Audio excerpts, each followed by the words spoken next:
Hello दोस्तों। अब हम शुरू करने वाले हैं यहाँ पर अपना नेक्स्ट टॉपिक ट्रिग्नोमेट्री। ट्रिग्नोमेट्री एक बहुत ही आसान और इम्पॉर्टेंट टॉपिक है। अगर हम एग्जाम में इस टॉपिक के वेटेज की बात करें तो प्री के पेपर में सीजीएल में जो आपके 25 क्वेश्चन आते हैं, 25 क्वेश्चन में से 3 से 4 क्वेश्चन आपको ट्रिग्नोमेट्री से देखने को मिलते हैं। मिनिमम 3 क्वेश्चन तो आपके पेपर में आते ही हैं, जो कि बहुत ज्यादा वेटेज है। अगर हम मेंस के पेपर की बात करें तो 100 क्वेश्चन में से आपके 8 से 9 क्वेश्चन आपको ट्रिग्नोमेट्री से देखने को मिलते हैं। 6 से 7 क्वेश्चन आपके डायरेक्टली ट्रिग्नोमेट्रिक फंक्शन से आते हैं और 2 से 3 क्वेश्चन आपके हाइट एंड डिस्टेंस से आते हैं। तो ट्रिग्नोमेट्री का आपको बिल्कुल भी हल्के में नहीं लेना है, ठीक है।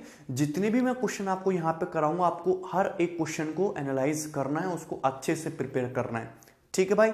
चलिए, और एक बात और कि एसएससी सीजीएल के अलावा आपकी ट्रिग्नोमेट्री सीडीएस के पेपर में बड़े वेटेज पे आती है। सीडीएस में आपकी ट्रिग्नोमेट्री पूछी जाती है, सीएचएसएल के पेपर में, एमटीएस के पेपर में पूछी जाती है, ठीक है। बाकी आपके कैट, जेट, आईएएफटी इन सब के पेपर में आपकी ट्रिग्नोमेट्री इतनी ज्यादा नहीं आती है, पूछी ही नहीं जाती। तो ट्रिग्नोमेट्री सीजीएल के पेपर में सबसे ज्यादा पूछी जाती है, तो इस वजह से वो ट्रिग्नोमेट्री पर खास ध्यान देते हैं। तो आपको ये टॉपिक अच्छे से प्रिपेयर करना है। दूसरी बात, अगर आप बुक से ट्रिग्नोमेट्री पढ़ने बैठोगे, चाहे आप किसी भी राइटर की बुक ले लीजिए, तो हर बुक में आपको सेम क्वेश्चन मिलेंगे। किसी बुक में वो सवाल पहले नंबर पे है तो किसी दूसरी बुक में वो 10वें नंबर पे मिल जाएगा। किसी बुक में वो सवाल 4थे नंबर पे तो किसी तीसरी बुक में वो आपको 5वें नंबर पे मिल जाएगा। किसी बुक में 6वें नंबर पे है तो चौथी बुक में आपको 8वें नंबर पे मिल जाएगा। नंबरिंग इधर उधर है, सवाल सेम है। अगर आप बात करो मार्केट में, तो मार्केट में केवल 300 क्वेश्चन ही अवेलेबल है ट्रिग्नोमेट्रिक पे। सारे के सारे टीचर वही घिसे पिटे क्वेश्चंस कराते हैं, 300, इसके अलावा किसी के पास कुछ नहीं है। अगर मैं बात बताऊं आपको कि ट्रिग्नोमेट्री के वो जो 300 सवाल हैं, बहुत सारे स्टूडेंट ऐसे हैं कि सवाल तो दूर की बात, उनको उन 300 सवालों के आंसर भी रटे हुए हैं, ठीक है। बहुत सारे स्टूडेंट ऐसे हैं कि उनको 300 सवालों के आंसर भी रटे हुए हैं, ठीक है। लेकिन मैं जो आपको यहाँ पर ट्रिग्नोमेट्री पढ़ाने वाला हूं, मैं वो आपको 300 सवाल तो कराऊंगा ही, जो आपको हर जगह मिल जाएंगे, प्लस मैं अपनी तरफ से 200 नए क्वेश्चंस क्रिएट करके आपको और बताऊंगा, ठीक है, जो आपको कहीं भी किसी बुक में नहीं मिलेंगे, और वो आपको क्वेश्चन अच्छी तरीके से प्रिपेयर करने। 2016 तक पेपर में सारे के सारे क्वेश्चन वही रिपीट होते थे, डिट्टो वही, एक एक क्वेश्चन 4-4-5 बार आया हुआ है। लेकिन 2017 के पेपर में आप देखोगे तो उन्होंने सारे के सारे क्वेश्चन नए क्रिएट करके दिए थे एसएससी सीजीएल ने, और बहुत सारे क्वेश्चन उन्होंने गलत भी बना दिए थे, ये अलग बात है, लेकिन क्वेश्चन नए बनाने की कोशिश की गई थी। एक आपकी बुक आती है आरडी शर्मा वाली 12th की, उससे भी कुछ क्वेश्चन आपके इंस्पायर थे। मैं उस बुक से भी आपको कुछ क्वेश्चन कराऊंगा जो आपके एग्जाम के पॉइंट ऑफ व्यू से इंपॉर्टेंट हो सकते हैं। थ्योरी ट्रिग्नोमेट्री में कोई बहुत ज्यादा है नहीं, क्वेश्चन मैं आपको यहाँ पे ज्यादा से ज्यादा करवाने की कोशिश करूंगा। एक एक क्वेश्चन के मैं आपको 3-3, 4-4 तरीके भी बता दूंगा कि अगर आप यहाँ पे फंस जाओ तो आपको इस तरीके से चीजों को आगे बढ़ना है, ठीक है। जैसा मैं बोलूं आपको उसी तरीके से इस टॉपिक को आगे बढ़ाना है, बिल्कुल भी हल्के में नहीं लेना है, क्योंकि टॉपिक काफी इंपॉर्टेंट है। क्योंकि एक ही टॉपिक से आपके 8 से 9 क्वेश्चन यानी कि 10% सिलेबस है ट्रिग्नोमेट्री का आपका, ठीक है भाई।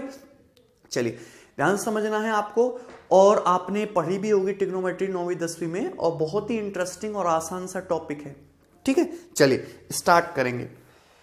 तो ट्रिग्नोमेट्री यानी कि त्रिकोणमिति, आपको इसका थोड़ा बहुत आइडिया भी होगा, लेकिन मैं आपको फिर भी एकदम बेसिक से शुरू करूंगा।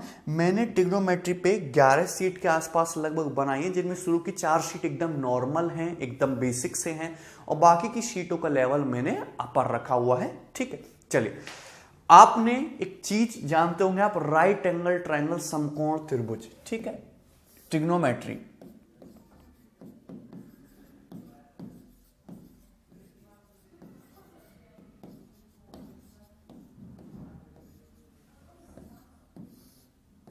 ट्रिगोनोमेट्री, ठीक है। आपको एक चीज पता होगी, मैंने ज्योमेट्री में आपको एक चीज पढ़ाई थी, राइट एंगल ट्रायंगल या फिर समकोण त्रिभुज। जैसे मैं आपके सामने एक राइट एंगल ट्रायंगल बनाऊं, जैसे मैं आपके सामने एक राइट एंगल ट्रायंगल बनाऊं, जैसे आपको दिख रहा है यहाँ पे समकोण त्रिभुज, इसमें ये एंगल जो है ये आपका 90 डिग्री है, इसमें ये एंगल आपका 90 डिग्री है, दिख रहा है। अगर मैं इस एंगल को थीटा मानता हूं तो ये एंगल आपका फिर कितना हो जाएगा, 90 माइनस थीटा। ये बात भी सभी को पता है कि अगर हम इस एंगल को थीटा मानते हैं तो ये एंगल क्या हो जाएगा आपका 90 माइनस थीटा। क्यों? क्योंकि त्रिभुज के तीनों कोणों का योगफल 180 डिग्री होता है। ये एंगल 90 है तो ये एंगल थीटा, ये एंगल ऑटोमेटिकली कितना हो जाएगा 90 माइनस थीटा। यानी कि राइट एंगल ट्रायंगल में एक एंगल 90 डिग्री होगा और बाकी दोनों एंगल 90 डिग्री से छोटे होंगे, यानी कि एक्यूट एंगल होंगे। थीटा भी 90 डिग्री से छोटा होगा और 90 माइनस थीटा भी 90 डिग्री से छोटा होगा। राइट एंगल ट्रायंगल में 90 डिग्री यानी कि राइट एंगल सबसे बड़ा होता है, तो उसके सामने की जो साइड है ये होती है आपकी हाइपोटीनियस। राइट एंगल के सामने की साइड क्या होती है आपकी हाइपोटीनियस यानी कि कर्ण, हाइपोटीनियस यानी कि कर्ण। ठीक है भाई, इसको डिनोट करते हैं हम एच से, इसको डिनोट करते हैं हम एच से। राइट एंगल ट्रायंगल समकोण त्रिभुज में 90 डिग्री की सामने की साइड होती है हाइपोटीनियस या कर्ण, इसको एच से भी डिनोट करते हैं। और हाइपोटीनियस जो होता है ये आपकी लार्जेस्ट साइड होती है। राइट एंगल ट्रायंगल में 90 डिग्री के सामने की साइड आपकी लार्जेस्ट साइड होती है, यानी कि सबसे बड़ी भुजा होती है। क्लियर है? चलिए, ये थीटा, तो इसको हम बोलते हैं एंगल थीटा के सामने ये हो गया परपेंडिकुलर, परपेंडिकुलर। क्लियर है भाई? परपेंडिकुलर, इसको P से डिनोट करते हैं। इसको डिनोट करते हैं हम बेस, ये क्या हो गया आपका बेस, इसको हम B से डिनोट करते हैं। क्लियर है? एक बात आप ध्यान रखना, आपको पता भी होगी कि अगर आपके पास एक समकोण त्रिभुज है, ये एंगल 90 है, तो एंगल 90 डिग्री के सामने हमेशा हाइपोटेन्यूस होगा। ये एंगल आपका 90 माइनस थीटा है। थोड़ी देर के लिए मैं इस एंगल को भूल जाता हूं, थोड़ी देर के लिए हम इस एंगल को भूल जाते हैं, समझते रहना। ठीक है, तो ये तो हो गया आपका हाइपोटेन्यूस। मैंने आपको अभी बताया कि 90 डिग्री के अलावा राइट एंगल ट्रायंगल में अदर टू एंगल्स क्या होते हैं, एक्यूट एंगल होते हैं। एंगल थीटा के लिए ये एंगल थीटा है एक्यूट एंगल। इस एक्यूट एंगल थीटा के लिए इसके सामने वाली साइड हमेशा परपेंडिकुलर और अदर जो साइड बचेगी वो हमेशा बेस होगी। क्लियर है? कोई डाउट है किसी को? 90 डिग्री के सामने हाइपोटेन्यूस फिक्स है, लेकिन एंगल थीटा के लिए बात करें तो एंगल थीटा के लिए उसके सामने वाली साइड ये परपेंडिकुलर और अदर जो साइड होगी वो बेस होगी। लेकिन अगर मैं इस एंगल के लिए बात करूं, अगर मैं इस एंगल के लिए बात करूं, समझते हैं ध्यान से, अगर मैं इस एंगल के लिए बात करूं तो इस एंगल के लिए उसके सामने वाली साइड यानी कि ये साइड परपेंडिकुलर होगी। अगर मैं नाम देता हूं इस ट्रायंगल को, सपोज इस ट्रायंगल को नाम देता हूं मैं ABC, ठीक है ना, ABC। तो इस एंगल के लिए इसके सामने वाली साइड यानी कि BC परपेंडिकुलर होगी और AB क्या हो जाएगी आपकी बेस हो जाएगी। तो ऐसा जरूरी नहीं है कि ये लाइन हमेशा पड़ी हुई है, नीचे है BC तो ये बेस हो गया, परपेंडिकुलर हो गया। बेस परपेंडिकुलर आपके ये साइड से डिसाइड नहीं होता, एंगल से डिसाइड होता है। कि अगर मैं एंगल थीटा के लिए बात करूं तो उसके सामने वाली साइड, एक्यूट एंगल थीटा के लिए बात करूं तो उसके सामने वाली साइड यानी कि ये वाली साइड क्या हो जाएगी, परपेंडिकुलर होगी और ये साइड क्या होगी आपकी बेस होगी। लेकिन अगर मैं एक्यूट एंगल अल्फा के लिए बात करूं तो एंगल अल्फा के लिए उसके सामने वाली साइड यानी कि BC परपेंडिकुलर होगी और AB आपकी बेस होगी। ये बात आपको पता होनी चाहिए। क्लियर है? कोई डाउट है इसमें? ये सिंपल सी बात है। 90 डिग्री के सामने हाइपोटेन्यूस हमेशा फिक्स है। दूसरी बात, किसी भी राइट एंगल ट्रायंगल में एक थ्योरम होती है पाइथागोरस थ्योरम, वो भी आपको पता होनी चाहिए कि हाइपोटेन्यूस का स्क्वायर बराबर होता है perpendicular square plus base square. Hypotenuse square बराबर होता है perpendicular square plus base square. कर्ण का वर्ग बराबर होता है आधार का वर्ग प्लस लंब का वर्ग। क्लियर है? कर्ण का स्क्वायर बराबर होता है आपका लंब का वर्ग, लंब स्क्वायर प्लस आधार स्क्वायर। क्लियर है? पाइथागोरस थ्योरम, ये बहुत सिंपल बेसिक सी बातें हैं। जैसे जैसे हम आगे बढ़ेंगे हम अपना लेवल बढ़ाते चले जाएंगे। कर्ण का स्क्वायर बराबर होता है लंब स्क्वायर प्लस आधार स्क्वायर। सिंपल है। चलिए नेक्स्ट, अब चीज समझते रहना ध्यान से, बहुत ही आसान सी बातें हैं। चलिए सपोज अगर मैं आपसे कहूं कि ये एक राइट एंगल ट्राइंगल है, ये एक समकोण त्रिभुज है, ये एक समकोण त्रिभुज है, ये हो गया ए, ये हो गया एंगल बी, ये 90 डिग्री का है, ठीक है, और ये हो गया एंगल सी। एंगल बी के सामने ये हो गया हाइपोटेनस, ये एंगल थीटा है, तो इस एंगल थीटा के लिए एक्यूट एंगल न्यून कोण थीटा के लिए उसके सामने वाली साइड ये परपेंडिकुलर हो गया, और ये हो गया आपका बेस बी, ये हो गया आपका बेस बी। क्लियर है? चलिए, हाइपोटेनस स्क्वायर बराबर perpendicular square plus base square, ये बात सभी को पता है। क्लियर है? अब अगर मैं तीन साइड, अगर राइट एंगल ट्रायंगल के साइड्स को बोलते हैं हम ट्रिपलेट्स, पाइथागोरन ट्रिपलेट्स, ठीक है, मैंने आपको ज्योमेट्री में भी पढ़ाया है। जैसे कि अगर मैं, सभी को पता है पाइथागोरस थ्योरम, हाइपोटेनस स्क्वायर बराबर perpendicular square plus base square, hypotenuse square बराबर होता है perpendicular square plus base square. समकोण त्रिभुज की भुजाओं को पाइथागोरन ट्रिपलेट कहते हैं, समकोण त्रिभुज की भुजाओं को पाइथागोरन ट्रिपलेट कहते हैं, जो ट्रिपलेट्स बनाती हैं। समझेंगे ध्यान से। जैसे कि मैं एक राइट एंगल ट्रायंगल में सपोज बेस की वैल्यू लेता हूं 3, परपेंडिकुलर की वैल्यू लेता हूं 4 सेंटीमीटर, तो हाइपोटेनस की वैल्यू कितनी आएगी पाइथागोरस थ्योरम से? हाइपोटेनस का स्क्वायर आ जाएगा आपका परपेंडिकुलर स्क्वायर यानी कि 3 स्क्वायर प्लस बेस यानी कि 4 स्क्वायर, तो 9 प्लस 16 यानी कि कितना हो जाएगा? 25, 25, कितना हो जाएगा? 25। सो हाइपोटेनस की वैल्यू कितनी आ जाएगी आपकी? 5, यानी कि हाइपोटेनस की वैल्यू कितनी आ जाएगी आपकी? 5, ये 5 आ गई। यानी कि 3, 4, 5 क्या बनाते हैं? राइट एंगल ट्रायंगल की साइड्स बनाती हैं। सो 3, 4, 5 को क्या बोलते हैं हम? पाइथागोरन ट्रिपलेट बोलते हैं। क्या बोलते हैं इनको? Pythagorean triplets.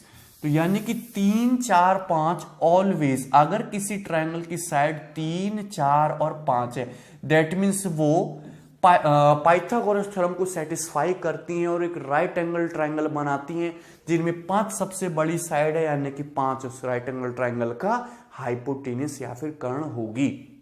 क्लियर है? तो ये आपका बेसिक पाइथागोरन ट्रिपलेट है। कुछ पाइथागोरन ट्रिपलेट हैं जो आपको याद रखने हैं। इससे क्या होगा कि आप चीजों को बार बार कैलकुलेट ना करके डायरेक्टली रिजल्ट लिख पाएंगे। जैसे कि सबसे पहला और सबसे सिंपल है 3, 4, 5। दूसरा है आपका 5, 12, 13, 5, 12, 13। तीसरा है आपका 8, 15, 17, 8, 15, 17, 7, 24, 25, 7, 24, 25, ठीक है भाई, 9, 40, 41, 9, 40, 41, ठीक है, 12, 35, 37, 12, 35, 37, ठीक है। क्लियर है? 20, 21, 29, 20, 21, 29, 29, 20, 21, 29। क्लियर है? 16, 63, 65, 16, 63, 65। तो ये कुछ पाइथागोरन ट्रिपलेट हैं जो आपको याद रखने हैं। ठीक है भाई। अगर मैं आपसे पूछूं कि एक राइट एंगल ट्रायंगल की साइड, एक साइड 7 है, एक साइड 24 है, तो राइट एंगल ट्रायंगल की सबसे बड़ी साइड बताइए। सबसे बड़ी साइड कहने का मतलब हाइपोटेनस, तो तुरंत आप हाइपोटेनस क्या बता दोगे? 25। 7, 24, 25, क्योंकि आपको याद है कि 7, 24, 25 क्या होते हैं? एक पाइथागोरन ट्रिपलेट बनाते हैं। तो ये सारे के सारे पाइथागोरन ट्रिपलेट आपको याद करने बेसिक हैं, राइट एंगल ट्रायंगल की साइड्स बनाती हैं। क्लियर है भाई?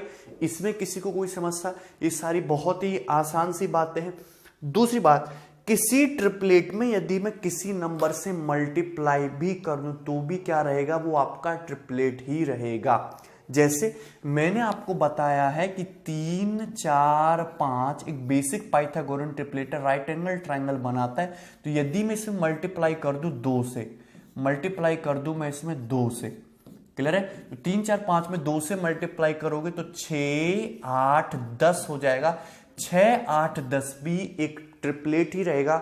इसको बोलते हैं हम ड्राइव्ड ट्रिपलेट्स। क्या है ये? ड्राइव्ड ट्रिपलेट है। बेसिक ट्रिपलेट को 2 से मल्टीप्लाई करके आया है। 6, 8, 10।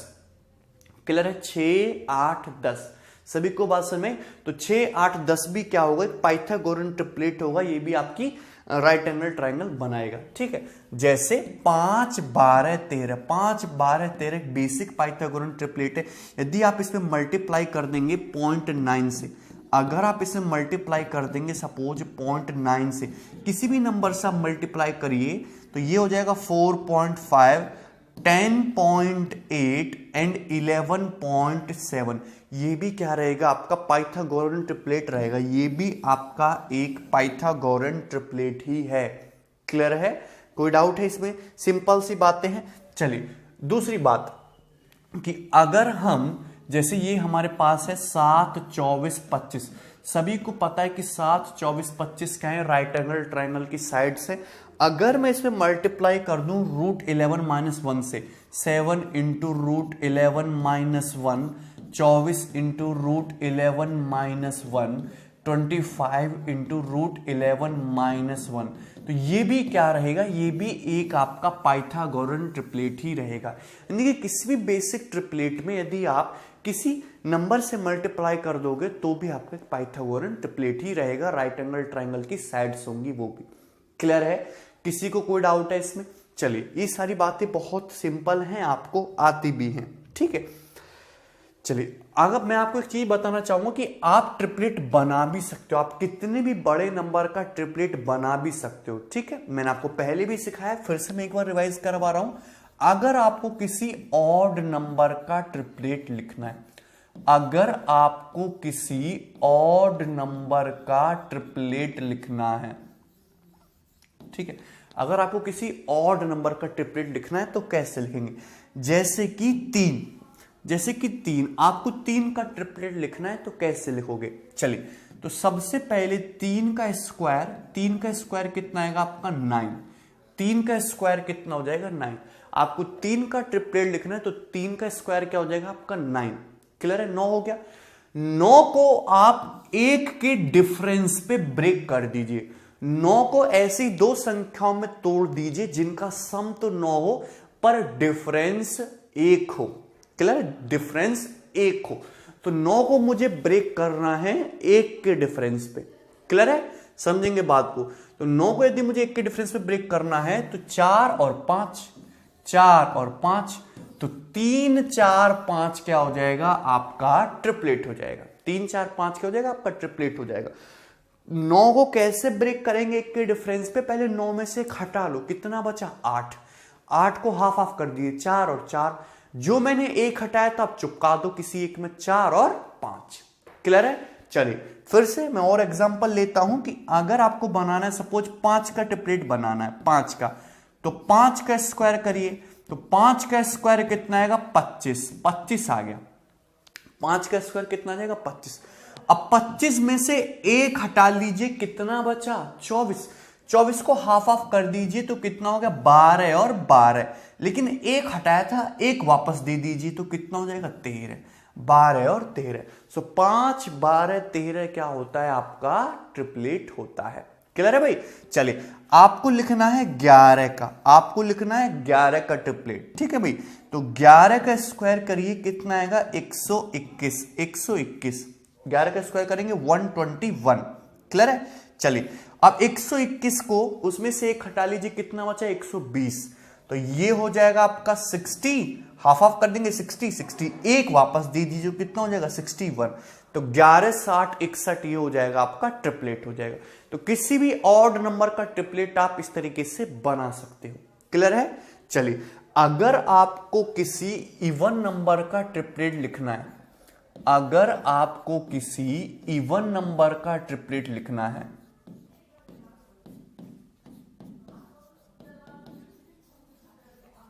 ठीक है, अगर आपको किसी इवन नंबर का ट्रिपलेट लिखना है तो कैसे लिखेंगे? ठीक है, चलिए जैसे कि आपको सपोज 8 का ट्रिपलेट लिखना है, 8 का। क्लियर है? तो 8 का स्क्वायर कितना होता है? 64। 8 का स्क्वायर कितना होता है? 64। 64 को क्या करिए? हाफ कीजिए, 64 को 2 से डिवाइड करिए, कितना आएगा? 32। 64 को 2 से डिवाइड कीजिए, कितना आएगा? 32। 64 को 2 से डिवाइड किया, कितना आएगा? 32। तो 32 आया। पहले आप अगर आपको इवन नंबर का ट्रिपलेट लिखना है तो पहले स्क्वायर कीजिए, स्क्वायर हो गया, स्क्वायर करने के बाद उसको हाफ कीजिए, कितना हो गया 32। अब 32 को 2 के डिफरेंस पे ब्रेक कर दीजिए, तो 32 को 2 के डिफरेंस पे ब्रेक करना है, ठीक है ना, मतलब ऐसी दो संख्याओं में तोड़ देना है जिनका सम तो 32 हो पर उनका डिफरेंस 2 हो। तो 32 में से पहले 2 हटा लीजिए, कितना बचा 30 बचा, 30 को हाफ हाफ कर दीजिए 15 और 15। सो 32 में से 2 हटा लीजिए, 30 बचा, हाफ कर दे, ये भी 15 और ये भी 15। अब जो 2 मैंने हटाया था उसको वापस दे दीजिए, कितना हो गया 17। तो 15 और 17 यानी कि 8 15 17 क्या हो गया आपका एक ट्रिपलेट हो गया। क्लियर है भाई, कोई समस्या इसमें किसी प्रकार की? आपको लिखना है 12 का, आपको लिखना है 12 का ट्रिपलेट। सो 12 का ट्रिपलेट कैसे लिखोगे कि 12 का स्क्वायर करिए, कितना आएगा आपका 144 144। 12 का स्क्वायर करें कितना है 144। 144 का हाफ कर दीजिए भाई, तो कितना आएगा आपका 72। कितना हो जाएगा आपका 72 हो गया। सिंपल सी बात है। अब 72 को 2 के डिफरेंस पे ब्रेक कर दीजिए, तो पहले 72 में से 2 हटा लीजिए, कितना बचा 70। 70 को हाफ हाफ कर देंगे तो 35 हो जाएगा। अब 2 1 को वापस दे दीजिए, तो 35 और 37, यानी कि 12 35 और 37, 12 35 और 37 ये भी आपको एक राइट एंगल ट्रायंगल की साइड्स होंगी। क्लियर है, कोई डाउट है इसमें किसी को? तो बहुत सिंपल सी बात है, आपको पता होनी चाहिए थी यहां तक। ठीक है, चलिए आगे बढ़ेंगे और नेक्स्ट चीज देखेंगे ध्यान से, और ये चीज आपको बहुत ही ध्यान से समझनी है, सभी को पता होनी चाहिए। चलिए, अगर मैं आपके सामने एक राइट एंगल ट्रायंगल बनाऊं, ये हो गया राइट एंगल ट्रायंगल समकोण त्रिभुज, राइट एंगल ट्रायंगल बनाऊं 90 डिग्री। क्लियर है? तो 90 डिग्री के अलावा अदर 2 एंगल एक्यूट एंगल होंगे, तो ये एंगल मैंने लिया थीटा। इस एंगल थीटा के लिए उसके सामने वाली साइड ये परपेंडिकुलर हो जाएगी, ये साइड आपकी बेस हो जाएगी, और 90 डिग्री के सामने ये आपका हमेशा हाइपोटेन्यूस होगा, ऑलवेज फिक्स्ड। ठीक, आप सभी को पता होना चाहिए sine theta, cos theta, tan theta, cot theta, sec theta, cosec theta, सभी लोगों ने इनके नाम सुने। ये है क्या? एक्चुअली ये ट्रिग्नोमेट्रिक रेशियो है। एक्चुअली क्या है ये? ट्रिग्नोमेट्रिक रेशियो, त्रिकोणमितीय अनुपात है। राइट एंगल ट्रायंगल की साइड्स के जो रेशियो, राइट एंगल ट्रायंगल में 3 साइड होती हैं, इन साइड के रेशियो को ही हम ट्रिग्नोमेट्रिक रेशियो कहते हैं। तो राइट एंगल ट्रायंगल की साइड्स के रेशियो को 6 तरीके से लिखा जा सकता है। कितने तरीकों से? 6 तरीकों से लिखा जा सकता है। तो हर एक तरीके को क्या कर दिया हमने? नाम दे दिया। ध्यान से सुनेंगे, अगर आपसे कोई पूछे कि साइन थीटा कॉस थीटा है क्या, तो आप क्या बोलोगे कि ये ट्रिग्नोमेट्रिक रेशियो है। किसी भी राइट एंगल ट्रायंगल में 3 साइड होती हैं जिसको हम, और उन साइड के रेशियो को हम 6 तरीके से लिख सकते हैं, और उन्हीं को क्या दे दिया हमने? नाम दे दिया। तो actually sign theta cos theta tan theta है क्या? ये ट्रिग्नोमेट्रिक रेशियो है, त्रिकोणमितीय अनुपात है। क्लियर है? सिंपल सी बात। सो अगर मैं आपसे कहूं साइन थीटा क्या होता है? साइन थीटा क्या होता है? तो साइन थीटा जो हमने रेशियो बोला, साइन थीटा है परपेंडिकुलर बटे हाइपोटेन्यूस, परपेंडिकुलर बटे हाइपोटेन्यूस। ये हो गया परपेंडिकुलर बटे हाइपोटेन्यूस, यानी कि लंब बटे कर्ण। साइन थीटा हो गया परपेंडिकुलर बटे हाइपोटेन्यूस, यानी कि लंब बटे कर्ण। ये आपका एक ट्रिग्नोमेट्रिक रेशियो है। राइट एंगल ट्रायंगल की परपेंडिकुलर जो होता है, किसी भी एंगल थीटा के उसके सामने वाली साइड परपेंडिकुलर, और उससे हाइपोटेन्यूस का जो रेशियो होगा वो साइन थीटा की वैल्यू होती है। उनकी लेंथ का जो अनुपात होगा, परपेंडिकुलर की लंबाई से हाइपोटेन्यूस की लंबाई का जो अनुपात होगा वो क्या होगा? साइन थीटा होगा। क्लियर है? कोई डाउट है इसमें किसी को? दूसरी बात, कॉस थीटा। तो कॉस थीटा क्या होता है? इस एंगल थीटा के लिए क्या साइड क्या है? आपकी बेस, और ये क्या आपका हाइपोटेन्यूस। तो कॉस थीटा होता है बेस बटे हाइपोटेन्यूस। कॉस थीटा होता है बेस बटे हाइपोटेन्यूस। किसी राइट एंगल ट्रायंगल में किसी एक्यूट एंगल के लिए, थीटा के लिए, आधार से कर्ण की लंबाई का अनुपात क्या होता है? Cos theta. कॉस थीटा बराबर आधार बटे कर्ण। क्लियर है? कोई डाउट है इसमें? चलिए तीसरी बात, अगर हम यहां पे देखें टेन थीटा, तो टेन थीटा एंगल, इस एंगल थीटा के लिए साइड परपेंडिकुलर और ये साइड बेस, तो टेन थीटा होता है आपका परपेंडिकुलर बटा बेस, परपेंडिकुलर बटे बेस यानी कि लंब बटे आधार, परपेंडिकुलर बटा बेस यानी कि लंब बटे आधार। क्लियर है, लंब बटे आधार, सिंपल सी बात है। Cot theta, sine theta, cos theta, tan theta, ये आपके बेसिक रेशियो है, बेसिक ट्रिग्नोमेट्रिक रेशियो जो कि काफी इंपॉर्टेंट है। Sine theta, cos theta, tan theta, तीन तरीके से आप ये रेशियो को लिख सकते हो। क्लियर है। अगर मैं इन्हीं को रिवर्स करके लिखना चाहूं, जैसे कि अगर मैं कॉट थीटा लिखना चाहूं तो कॉट थीटा होता है बेस बटे परपेंडिकुलर। कॉट थीटा क्या होता है? बेस बटे परपेंडिकुलर यानी कि आधार बटे लंब, बेस बटे परपेंडिकुलर यानी कि आधार बटे लंब। क्लियर है, कोई डाउट है इसमें? अगर मैं लिखना चाहूं सेक थीटा, सेक थीटा, तो सेक थीटा क्या होता है? हाइपोटेनियस बटा बेस, हाइपोटेनियस बटा बेस। क्लियर है भाई। अगर हम यहां पे बात करें कोसेक थीटा की, तो कोसेक थीटा बराबर क्या हो जाएगा? कोसेक थीटा हो जाएगा हाइपोटेनियस बटे परपेंडिकुलर, हाइपोटेनियस बटे परपेंडिकुलर। क्लियर है। तो ये आपके टोटल 6 ट्रिग्नोमेट्रिक रेशियो हो गए। राइट एंगल ट्रायंगल की तीनों साइड, परपेंडिकुलर, बेस और हाइपोटेनियस की लेंथ के रेशियो को टोटल 6 तरीकों से लिखा जा सकता है।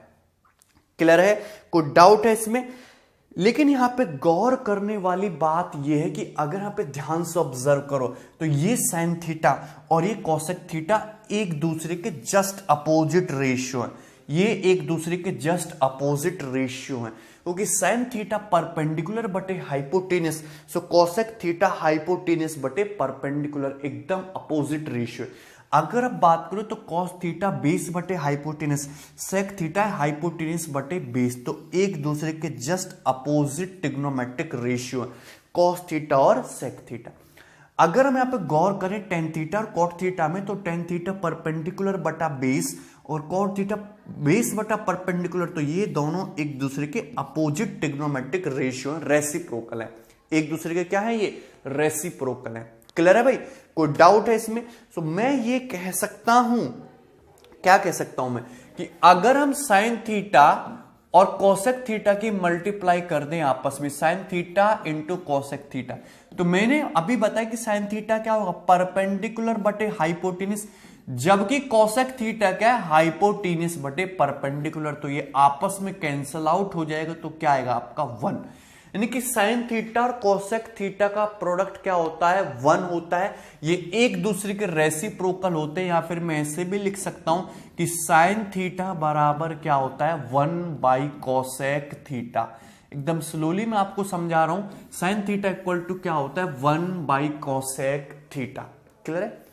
एक्चुअली मेरी तबीयत ठीक नहीं है तो मुझे थोड़े से चक्कर भी आ रहे हैं, ठीक है, तो थोड़ा ऐसे ही जा रहा है। साइन थीटा बराबर 1 बाई कोसेक थीटा, ठीक है भाई। चलिए दूसरी बात कि अगर मैं टेन थीटा, बुखार बहुत ज्यादा चल रहा है यार आजकल, ठीक है, तो tan theta into cot theta, अगर मैं इनकी आपस से मल्टीप्लाई करूं तो मैंने अभी समझाया कि टेन थीटा परपेंडिकुलर बटा बेस है, तो कॉट थीटा हमने क्या लिखा था? बेस बटे परपेंडिकुलर। सभी को पता है कि बी से बी, पी से पी आपका कट जाएगा, कितना आएगा आपका? 1। क्लियर है? यानी कि टेन थीटा और कॉट थीटा एक दूसरे के रेसिप्रोकल होते हैं, यानी कि टेन थीटा बराबर क्या हो जाएगा? 1 बाई कॉट थीटा। क्लियर है? Tan theta into cot theta का प्रोडक्ट क्या आ गया आपका? 1 आ गया। क्लियर है भाई, सिंपल सी बात है।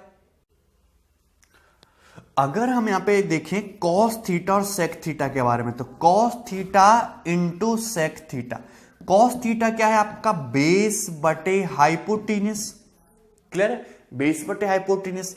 सेक थीटा क्या था? जस्ट इसका रेसिप्रोकल था, हाइपोटेनियस बटा बेस, तो देखिए ये सब कैंसिल आउट हो जाएगा, क्या आएगा? 1। कॉस थीटा और इंटू सेक थीटा का प्रोडक्ट क्या होता है आपका? 1। क्लियर है? सिंपल सी बात है।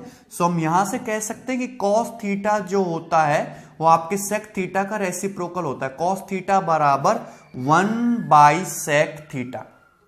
कॉस थीटा बराबर क्या होता है? 1 बाई सेक थीटा। क्लियर है? सिंपल सी बात है और बहुत आसान भी है, ठीक है। नाउ एक चीज यहां पे गौर करना कि अगर हम टेन थीटा की बात करें, टेन थीटा, तो टेन थीटा क्या होता है? परपेंडिकुलर बटा बेस। टेन थीटा क्या होता है? परपेंडिकुलर बटा बेस।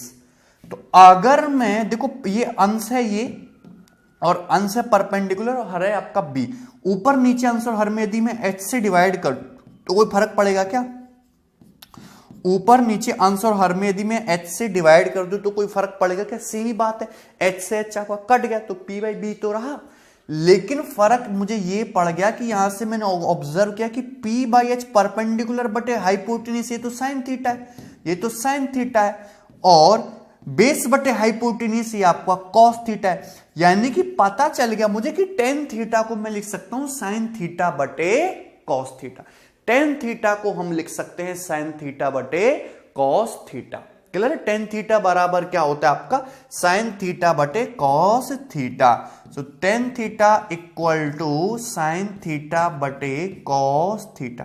क्लियर है? ये बात आपको याद रखने काफी इंपॉर्टेंट है। ठीक है, अगर मैं इसका रेसिप्रोकल उल्टा करके लिखूं तो टेन थीटा का रेसिप्रोकल क्या होता है आपका? कॉट थीटा होता है, कॉट थीटा। और साइन थीटा बटे कॉस थीटा को यदि मैं रिवर्स करूंगा, उल्टा करूंगा, तो क्या हो जाएगा आपका भाई? कॉस थीटा बटे साइन थीटा, कॉस थीटा बटे sine theta. So tan theta बराबर होता है साइन थीटा बटे कॉस थीटा के, और कॉट थीटा इक्वल टू होता है आपका कॉस थीटा बटे साइन थीटा के। सिंपल और बहुत बेसिक सी बात है, आपको पता होनी चाहिए थी। तो ये थे आपके trigonometric ratios. Right angle triangle की टोटल 3 साइड होती है, उसको 6 तरीके से लिखा जा सकता है।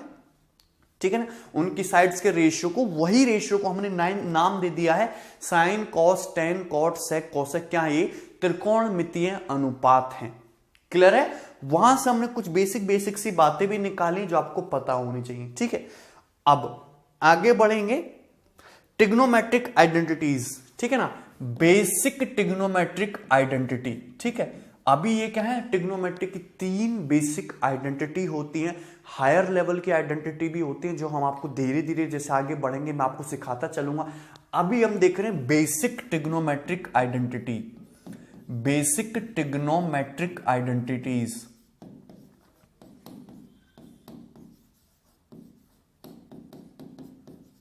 ठीक है, ओके, चलिए मैंने आपको एक थ्योरम बताई थी पाइथागोरस थ्योरम, जिसके अकॉर्डिंग क्या होता है? हाइपोटेन्यूज स्क्वायर बराबर perpendicular square plus base square. मैंने आपको बताया था हाइपोटेन्यूज स्क्वायर बराबर perpendicular square plus base square. क्या है ये? Pythagoras theorem. अगर मैं दोनों तरफ यहां पे डिवाइड कर दूं p से, अगर मैं यहां पे दोनों तरफ डिवाइड कर दूं किससे? p से, या h से डिवाइड कर देते हैं, h स्क्वायर से। मैं यहां पे दोनों साइड, लेफ्ट हैंड साइड और राइट हैंड साइड में h स्क्वायर से डिवाइड कर देता हूं। मैंने h स्क्वायर से डिवाइड कर दिया तो ये हो जाएगा p बाई एच का whole square plus b by H का होल स्क्वायर। क्लियर है भाई? सो एच स्क्वायर बटे एच स्क्वायर ये 1 हो गया, ये तो 1 हो गया। p बाई एच क्या हो गया आपका? परपेंडिकुलर बटे हाइपोटेन्यूज, और परपेंडिकुलर बटे हाइपोटेन्यूज क्या होता है आपका? साइन थीटा, यानी कि sine square theta, plus base बटे हाइपोटेन्यूज क्या होता है आपका? कॉस थीटा, कॉस थीटा का स्क्वायर यानी कि कॉस स्क्वायर थीटा, यानी कि sine square theta plus cos square theta क्या होता है? ऑलवेज 1 होता है। Sign square theta plus cos square theta का सम क्या होता है? ऑलवेज 1 होता है। Sign square theta plus cos square theta बराबर 1 ट्रिग्नोमेट्री की सबसे बेसिक आइडेंटिटी है जो आपको पता होनी चाहिए। Sign square theta plus cos square theta always 1 होता है। ये आपको तरोड़ मरोड़ के ऊपर नीचे दाएं बाएं हर तरीके से पता होनी चाहिए। अगर मैं इसको लिखना चाहूं तो मैं ऐसे भी लिख सकता हूं कि साइन स्क्वायर थीटा बराबर कॉस स्क्वायर थीटा को इधर शिफ्ट कर दे तो 1 minus cos square theta. Sign square theta बराबर 1 minus cos square theta. Clear है? या फिर कहीं कहीं पे ऐसे भी यूज करेंगे हम, साइन थीटा बराबर under root 1 minus cos square theta. Sine theta बराबर under root 1 minus cos square theta. अगर मैं कॉस स्क्वायर थीटा की बात करूं तो कॉस स्क्वायर थीटा को इस तरीके से लिखोगे, साइन स्क्वायर थीटा को इधर शिफ्ट कर दोगे तो 1 माइनस साइन स्क्वायर थीटा। सही बात है, अंडर रूट लेंगे सो कॉस थीटा बराबर क्या आ जाएगा? Under root 1 minus sine square theta. Cos theta बराबर √1 minus sine square theta. Clear है? सो ये इंपॉर्टेंट बात है, आपको हर तरीके से ये ट्रिग्नोमेट्रिक आइडेंटिटी याद होनी चाहिए। तो sine square theta plus cos square theta is always equal to 1। लेकिन बहादुरी इसमें नहीं है कि sine square theta plus cos square theta बराबर 1 आप जानते हो। बहादुरी तब है जब क्वेश्चन बनाते समय आप ये समझ पाओ कि 1 का मतलब होता है sign square theta plus cos square theta. बहादुरी किसमें? जब क्वेश्चन सॉल्व करते वक्त आपको यह पता लग जाए कि 1 का मतलब होता है sign square theta plus cos square theta. कुछ क्वेश्चन ऐसे भी बनाऊंगा मैं जहां पे आपको यह लिखने की जरूरत पड़ेगी कि 1 बराबर होता है sign square theta plus cos square theta. वो बड़ी बात है, ठीक है? तो ये सारी बातें आप सिंपल सी हैं, आपको पता होनी चाहिए। क्लियर है? चलिए, अब जैसे कहीं कहीं पे क्वेश्चन में ये है आपको 1 माइनस साइन थीटा, कहीं कहीं पे क्वेश्चन में आपको इस तरीके से चीजें लिखी हुई मिलती हैं, 1 माइनस साइन थीटा या फिर 1 प्लस साइन थीटा, इस तरीके से चीजें लिखी हुई मिलती हैं, या फिर 1 माइनस कॉस थीटा या फिर 1 प्लस कॉस थीटा। इस तरीके से क्वेश्चंस में आपको काफी ज्यादा चीजें देखने को मिलेंगी। 1 minus sine theta, 1 plus sine theta, 1 minus cos theta, 1 plus cos theta. Clear है? देखिए 1 माइनस साइन थीटा का कोई मतलब नहीं है, लेकिन मतलब निकल सकता है यदि मैं ऊपर नीचे 1 प्लस साइन थीटा से मल्टीप्लाई कर दूं। अगर मैं ऊपर नीचे 1 प्लस साइन थीटा से मल्टीप्लाई कर देता हूं, अब देखना 1 minus sine theta into 1 plus sine theta क्या बन गया? A square minus B square, A minus B into A plus B, 1 minus sine square theta. और 1 माइनस साइन स्क्वायर थीटा क्या हो जाएगा? Cos square theta. So cos square theta बटे 1 plus sine theta. तो आप देख सकते हैं कि 1 माइनस साइन थीटा का नया रूप मैंने क्या लिख दिया? 1 माइनस साइन थीटा का नया रूप मैंने क्या लिख दिया? कॉस स्क्वायर थीटा बटे 1 प्लस साइन थीटा। सो आपको इसका भी यूज करना आना चाहिए कि 1 माइनस साइन थीटा आवारा घूम रहा है, अगर मैं इसमें 1 प्लस साइन थीटा से ऊपर नीचे मल्टीप्लाई कर दूं तो मुझे एक नई चीज देखने को मिल सकती है। सेम टू सेम यहां पे 1 प्लस साइन थीटा आवारा घूम रहा है, अगर मैं 1 माइनस साइन थीटा में ऊपर नीचे मल्टीप्लाई कर दूं तो मुझे एक नया रूप इसको देखने को मिल सकता है। सिमिलरली यहां पे 1 माइनस कॉस थीटा आवारा घूम रहा है, यदि मैं ऊपर नीचे 1 प्लस कॉस थीटा से मल्टीप्लाई डिवाइड कर दूं तो भी एक नया रूप देखने को मिल सकता है। तो ये सिंपल सी बातें हैं जो आपको क्वेश्चंस में यूज करनी है। क्लियर है भाई? चलिए दूसरी बात आगे बढ़ेंगे। मैंने आपको बताइए पाइथागोरस थ्योरम की हाइपोटेन्यूस का स्क्वायर बराबर होता है perpendicular square plus base square के। हाइपोटेन्यूस स्क्वायर बराबर होता है perpendicular square plus base square के। एकदम बेसिक्स में आपको समझा रहा हूं। क्लियर है? सिंपल सी बात है। अगर मैं यहां पे डिवाइड कर दूं, सपोज किससे? पी से मैंने डिवाइड किया, हाइपोटेन्यूस पी स्क्वायर से, मैंने दोनों तरफ पी स्क्वायर से डिवाइड कर दिया, पी स्क्वायर से divide by P square, P square से मैंने तरफ डिवाइड कर दिया, तो ये क्या हो जाएगा? 1 प्लस बी बाई पी का whole square, B by P का होल स्क्वायर। क्लियर है? कोई डाउट है इसमें? हाइपोटेन्यूस बाई पी का होल स्क्वायर, पी स्क्वायर से मैंने तरफ डिवाइड कर दिया, पी स्क्वायर बटे पी स्क्वायर 1 हो गया, तो बी स्क्वायर बटे पी स्क्वायर यानी कि बी बाई पी का होल स्क्वायर। अब बताइए कर्ण बटे परपेंडिकुलर, हाइपोटेन्यूस बटे ये आपका परपेंडिकुलर, हाइपोटेन्यूस बटे परपेंडिकुलर क्या होता है आपका? कोसेक थीटा होता है। क्या होता है? ये कोसेक थीटा होता है। तो ये हो गया आपका cosec square theta. Cosec square theta बराबर 1 प्लस क्या आपका? बेस बटे परपेंडिकुलर, बेस बटे परपेंडिकुलर क्या होता है आपका? कॉट थीटा होता है। तो क्या हो जाएगा? Cot square theta. सो आपकी आइडेंटिटी है कि cosec square theta is always equal to 1 plus cot square theta. Cosec square theta is always equal to 1 plus cot square theta. Clear है? Cosec square theta is always equal to 1 plus cot square theta. बहुत ही आसान सी बात है। Cosec square theta equal to 1 plus cot square theta आपको याद रखना है। यह आपको हर तरीके से घुमा फिरा के याद होनी चाहिए कि अगर मैं इसको इधर शिफ्ट कर दूं कॉट स्क्वायर थीटा को, so cosec square theta minus cot square theta बराबर क्या हो जाएगा? 1। Cosec square theta minus cot square theta बराबर क्या हो जाएगा? 1। अगर मैं माइनस से मल्टीप्लाई करके लिख दूं, माइनस दोनों तरफ -1 से मल्टीप्लाई कर दूं, so cot square theta minus cosec square theta क्या हो जाएगा? माइनस का 1।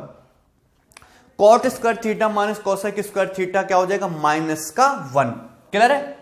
अगर मुझे कॉट स्क्वायर थीटा की वैल्यू लिखनी तो 1 को मैं इधर शिफ्ट कर सकता हूं, तो कॉट स्क्वायर थीटा क्या हो जाएगा आपका, कोसेक स्क्वायर थीटा -1। ये भी आप यहां पे यूज करोगे बीच बीच में। क्लियर है। चलिए, अगर मुझे यहां पे कॉट स्क्वायर थीटा 1 की वैल्यू चाहिए तो मैं ऐसे लिख सकता हूं कि cosec square theta minus cot square theta बराबर 1। Cosec square theta minus cot square theta बराबर 1। क्लियर है भाई। चलिए, अब यहां पे गौर से जरा ऑब्जर्व करना, ये cosec square theta minus cot square theta बराबर 1, A square minus B square बराबर 1।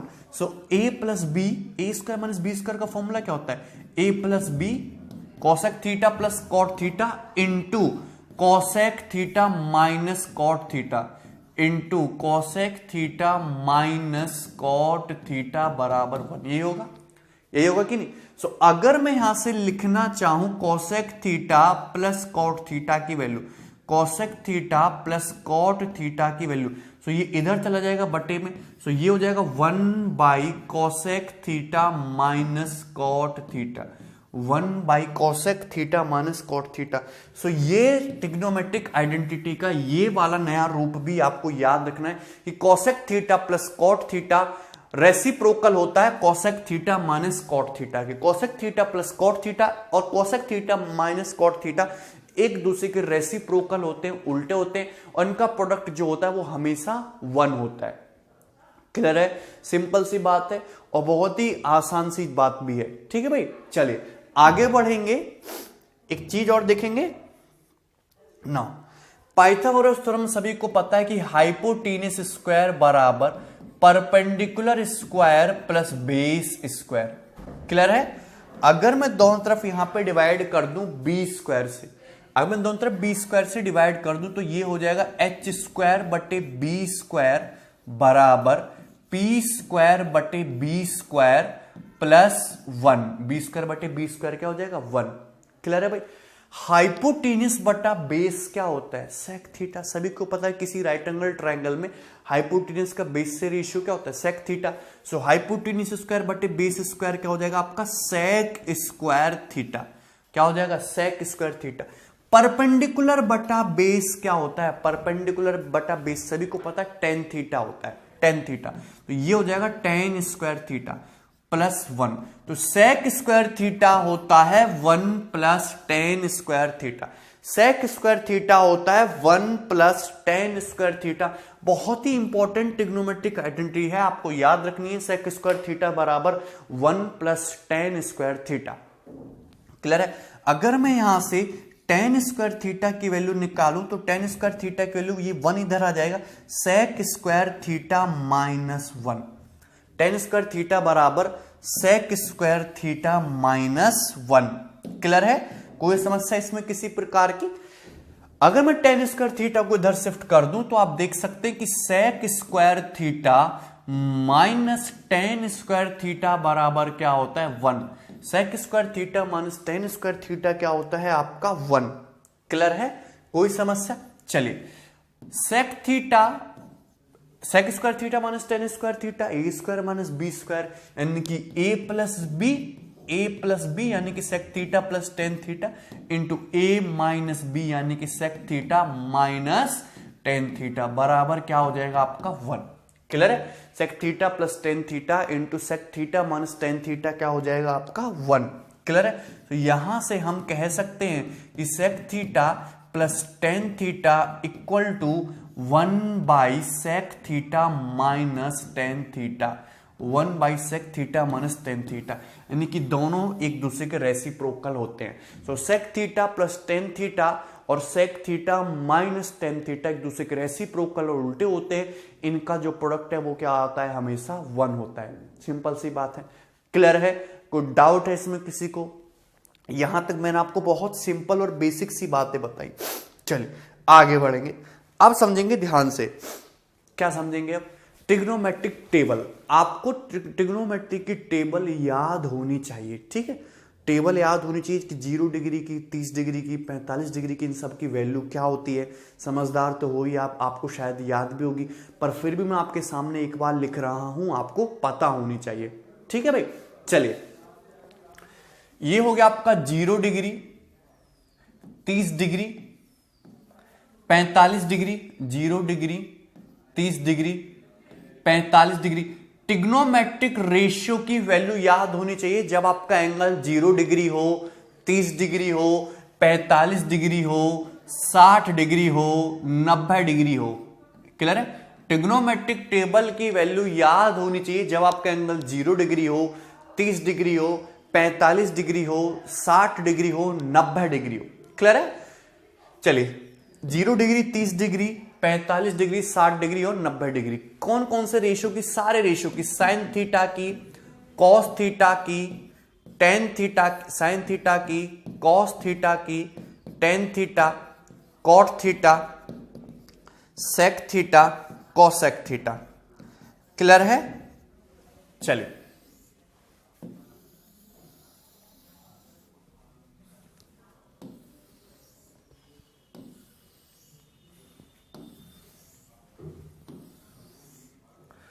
ठीक है भाई, अगर मैं बात करूं साइन 0 डिग्री की, अगर मैं बात करूं कि साइन 0 डिग्री की, कि साइन 0 डिग्री की वैल्यू क्या होती है, साइन 0 डिग्री की वैल्यू क्या होती है, तो साइन 0 डिग्री की वैल्यू होती है आपकी 0। साइन 30 डिग्री, तो साइन 30 डिग्री की वैल्यू क्या होती है? 1/2। साइन 45 डिग्री, साइन 45 डिग्री की वैल्यू क्या होती है? 1/√2। क्लियर है? साइन 60 डिग्री, साइन 60 डिग्री की वैल्यू क्या होती है? √3/2। साइन 90 डिग्री, तो साइन 90 डिग्री की वैल्यू क्या होती है? साइन 90 डिग्री की वैल्यू होती है 1। एक बार मैं आपको बताना चाहूंगा कि इसका एक्चुअली मतलब है क्या, कि अगर मैं आपके सामने एक राइट एंगल ट्राइंगल बनाऊं, समकोण त्रिभुज, ये तो आपका 90 डिग्री का एंगल है, ये हो गया आपका समकोण त्रिभुज, ये एंगल 90 डिग्री है। चलिए सपोज ये एंगल मैंने 45 डिग्री ले लिया, सपोज ये एंगल मैंने 45 डिग्री लिया, अब मुझसे पूछा कि साइन 45 डिग्री बताओ। अगर ये एंगल 45 डिग्री, तो भाई जाहिर सी बात है कि ये एंगल भी आपका 45 डिग्री का होगा, 45। तो अगर ये साइड तुम्हारी 1 यूनिट है, तो ये साइड भी इक्वल 1 यूनिट आएगी। सो पाइथागोरस थ्योरम से ये कितना आएगा? √2 आएगा। तो साइन का मतलब क्या होता है? साइन 45 मतलब परपेंडिकुलर बटे हाइपोटेनस। सो परपेंडिकुलर 45 डिग्री के सामने 1 और hypotenuse √2। So that's why sine 45 perpendicular बटे हाइपोटेनस 1/√2, 1/√2, 1/√2, परपेंडिकुलर बटे हाइपोटेनस यानी कि 1/√2। क्लियर है? आपसे पूछा है जैसे साइन 0 डिग्री की वैल्यू लिखनी है, साइन 0 डिग्री मतलब आपको 0 डिग्री, तो 0 डिग्री मतलब जैसे ये मैंने आपके सामने राइट एंगल ट्रायंगल ये बनाया, समकोण त्रिभुज ये बनाया मैंने, ये एंगल 90 डिग्री का है, तो ये एंगल मैंने 0 डिग्री लिया। 0 डिग्री का मतलब ये एंगल, ये राइट एंगल ट्रायंगल में एंगल 0 डिग्री कब पॉसिबल है? इस राइट एंगल ट्रायंगल में ये मैंने 0 डिग्री का लिया, इसके सामने परपेंडिकुलर होगा, ये बेस होगा, ये हाइपोटेनस होगा। मुझे ये बताइए कि ये एंगल 0 डिग्री का कब पॉसिबल है? एंगल 0 डिग्री का तब पॉसिबल है जब मैं परपेंडिकुलर की वैल्यू क्या ले लूं? 0। परपेंडिकुलर की वैल्यू क्या ले लेंगे? 0। अगर इसकी कोई लेंथ ही नहीं होगी परपेंडिकुलर की, तो ये एंगल कितने डिग्री का होगा? 0 डिग्री का एंगल बनेगा ही नहीं। उस केस में साइन 0 डिग्री की जो वैल्यू आएगी परपेंडिकुलर बटे हाइपोटेनस, परपेंडिकुलर हमारा 0 है, हाइपोटेनस से डिवाइड करोगे तो साइन 0 डिग्री की वैल्यू क्या आएगी? 0। क्लियर है? सो हर एक बात यहां पे कुछ हिसाब लगा के लिखी गई है, कोई फर्जी में इसका कोई मतलब नहीं है कि कुछ भी लिख दिया है। ठीक है? साइन 90 डिग्री की बात करें, अगर आप साइन 90 डिग्री की बात करें, ठीक है भाई, साइन 90 डिग्री की बात करें, सो ये एंगल है आपका 90 डिग्री, ठीक है, ये है आपका बेस, ये परपेंडिकुलर, और ये है आपका हाइपोटेनस, ये एंगल थीटा है। मुझे इस एंगल थीटा को 90 डिग्री बनाना है, मुझे इस एंगल थीटा को 90 डिग्री बनाना। सो ये एंगल थीटा 90 डिग्री कब बनेगा? जब मैं इस एंगल को, इस पॉइंट को खिसका के मैं यहां पे रख दूं, इस पॉइंट पे। अगर मैं इस पॉइंट को खिसका के इस पॉइंट पे रख दूं, क्लियर है?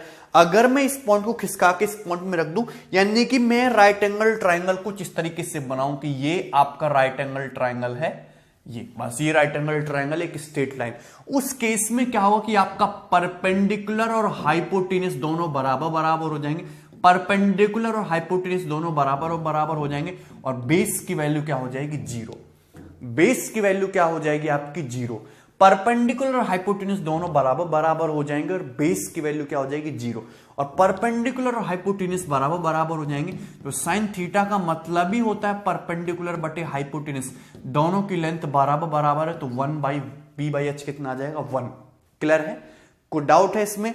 तो ये सिंपल सी बात है। तो यहां पे जो ट्रिग्नोमेट्री की टेबल है ये बहुत हिसाब से और लॉजिक से लिखी गई है। क्लियर है? साइन 30 डिग्री, तो ये पाया गया, प्रैक्टिकली भी ये पाया गया कि अगर मैं आपके सामने एक राइट एंगल ट्रायंगल बनाऊं, ये एंगल 90 डिग्री का, ये 30 डिग्री है, ये 30 डिग्री है, तो ये अगर मैं इससे ये रेशियो लेने की बात की तो ये पाएगा कि ये रेशियो जो है हमेशा 1, 2 और √3 है। अगर आप कैलकुलेटर से भी वैल्यू निकालने की कोशिश करोगे साइन 30 डिग्री की तो 1/2 ही बताएगा। आप कोई भी राइट एंगल ट्रायंगल बनाना, ये एंगल 30 डिग्री ऑटोमेटिकली 60 डिग्री का हो जाएगा। तीनों साइड के रेशियो उनकी लेंथ का रेशियो बनाने की कोशिश करना, 1:2:√3 ही आएगा। क्लियर है? यानी कि साइन 30 डिग्री 1/2 और साइन 60 डिग्री कितना होता है, ऑलवेज √3/2। क्लियर है? इसको लिखने का ये आपको याद होना चाहिए, ये आपको पूरी ट्रिग्नोमेट्री की टेबल याद होनी चाहिए। इसको लिखने का मैं आपको एक आसान सा तरीका भी बता देता हूं कि अगर पेपर में कहीं भूल जाओ या याद ना रहे, कि ऐसे लिखिए 0, 1, 2, 3, 4, गिनती तो आती है सभी को, 0, 1, 2, 3, 4, 0 से लेके 4 तक गिनती लिखिए, लिख लेंगे। इसको 4 से डिवाइड कीजिए, तो डिवाइडेड बाई 4, 4 से डिवाइड करना है सभी को, 4 से डिवाइड कीजिए, 4 से डिवाइड किया। क्लियर है? कोई डाउट है? अब यहां पे इसका क्या ले लेंगे आप, अंडर रूट ले लेंगे। क्या ले लेंगे आप, सीधा सीधा सा अंडर रूट ले लेंगे। क्लियर है? सो 0/4 ये 0 हो जाएगा, 1/4 का अंडर रूट 1/2, 2/4 1/2, 1/2 का अंडर रूट 1/√2, 3/4 का अंडर रूट यानी कि √3/2, 4/4 का अंडर रूट यानी कि 1। ये हो जाएगा 0, 1/2, 1/√2, √3/2 और 1। क्लियर है? सिंपल सी बात, और ये बहुत आसान भी है। ठीक है, इस तरीके से यही तो है, ये जो लिखा मैंने यही तो साइन थीटा था। ठीक है, सो ये सारे रेशियो आपको पता होने चाहिए। क्लियर है भाई? चलिए, अब आपको लिखना है कॉस की वैल्यू। अगर आपको लिखना है यहां पे कॉस की वैल्यू, क्लियर है, समझते रहेंगे कॉस की वैल्यू। सो कॉस, देखिए इसको जस्ट रिवर्स कर देना है ना, ये जैसे आपको लिखना है cos 0 डिग्री, तो इसको यहां पे ले आइए 1, ये 1, √3/2 को इधर ले आइए तो ये √3/2। ऐसा क्यों होता है वो भी मैं आपको समझाऊंगा, समझते रहना। ठीक है ना? आपको लिखना है तो देखिए इस तरह साइन लिखा हुआ है ना, 1 को इधर ले आइए, √3/2 को इधर ले आइए, ये 1/√2 एज इट इज रहेगा। क्लियर है? ये 1/2 और ये 0, समझ में आया सभी को? हमने क्या किया, 1/2 और ये 0, ये कॉस की वैल्यू हो जाएंगी, cos 0, cos 30, cos 45, cos 60, cos 90। अगर आपको tan थीटा की वैल्यू लिखनी है, ठीक है भाई, tan थीटा की, तो कुछ नहीं करना, tan थीटा क्या होता है, sin थीटा बटे cos थीटा, दोनों को डिवाइड कर दीजिए। डिवाइड करेंगे तो 0/1 0 हो जाएगा, ये डिवाइड करेंगे तो 1/√3 हो जाएगा, 1/√2 को 1/√2 से डिवाइड करेंगे 1 हो जाएगा, √3/2 को 1/2 से डिवाइड करेंगे तो √3 हो जाएगा, 1 को आप 0 से डिवाइड करेंगे तो ये अनडिफाइंड भी होता है, अनडिफाइंड भी, और ये आपका इनफाइनाइट भी हो सकता है। अनडिफाइंड भी होता है या फिर इनफाइनाइट भी होता है। क्लियर है? कोई डाउट इसमें? सिंपल सी बात ना। कॉट थीटा, कॉट थीटा, अगर आप कॉट थीटा की बात करेंगे तो जैसे हमने कॉस के केस में किया वैसे ही करना है। इसको इधर शिफ्ट कर देते हैं तो ये आ जाएगा तुम्हारा अनडिफाइंड, अनडिफाइंड। क्लियर है ना? ये √3, ये 1, ये 1/√3 और ये 0। क्लियर है? ऐसा हम क्यों कर रहे हैं ये भी मैं आपको समझाऊंगा, ध्यान से समझते रहना है आपको। सेक थीटा आपको लिखनी है, सेक थीटा की वैल्यू। तो सेक थीटा क्या होता है, कॉसेक थीटा का, कॉस थीटा का रिवर्स होता है। सो कॉस थीटा का रिवर्स करना, तो 1 का 1 हो गया, √3/2 का कितना हो गया, 2/√3, 2/√3, 1/√2 का कितना हो गया, √2, 1/2 का कितना हो गया, 2। क्लियर है? 0 का अगर आप यहां पे रिवर्स करोगे तो ये भी क्या हो जाएगा आपका, अनडिफाइंड। ये भी क्या है आपका, अनडिफाइंड है। क्लियर है? कॉसेक थीटा क्या होता है आपका साइन का रिवर्स होता है, तो साइन का रिवर्स कर देंगे तो जीरो का कितना हो जाएगा अनडिफाइंड, ठीक है ना, क्लियर है, कोई डाउट है। 1/2 का आपका ये 2 हो जाएगा, ये √2 हो जाएगा, ये आपका 2/√3 हो जाएगा, क्लियर है, और ये क्या हो जाएगा आपका 1, क्या हो जाएगा आपका 1, क्लियर है। तो ट्रिग्नोमेट्री की पूरी टेबल है जो आपको रटी हुई होनी चाहिए, क्लियर है, यहां तक किसी भी स्टूडेंट को कोई डाउट है यहां पे, ठीक है। चलिए आगे बढ़ेंगे, नेक्स्ट चीज देखेंगे ध्यान से। अगर मैं बात करूं साइन थीटा और कॉस थीटा की, साइन थीटा और कॉस थीटा की, इंपॉर्टेंट है ये बात, इंपॉर्टेंट है, इसको ध्यान से समझना है आपको। अगर मैं बात करूं साइन थीटा और कॉस थीटा की, साइन थीटा और कॉस थीटा की, तो साइन थीटा और कॉस थीटा की जो वैल्यू होती है वो हमेशा -1 से +1 के बीच में होती है, -1 से +1 के बीच में होती है। साइन थीटा और कॉस थीटा दोनों की ही वैल्यू -1 से +1 के बीच में होती है। या फिर मैं ऐसे लिख देता हूं थोड़ा सा कि साइन थीटा की अगर आप वैल्यू की बात करोगे, साइन थीटा की कोई भी वैल्यू हमेशा -1 से +1 के बीच में ही लाई करेगी। सिमिलरली कॉस थीटा की भी वैल्यू हमेशा -1 से +1 के बीच में ही लाई करती है। साइन थीटा की वैल्यू -1 से +1 के बीच में होती है और कॉस थीटा की भी वैल्यू -1 से +1 के बीच में होती है, -1 से +1 के बीच में होती है, क्लियर है। ये सिंपल सी बात है, बहुत आसान है।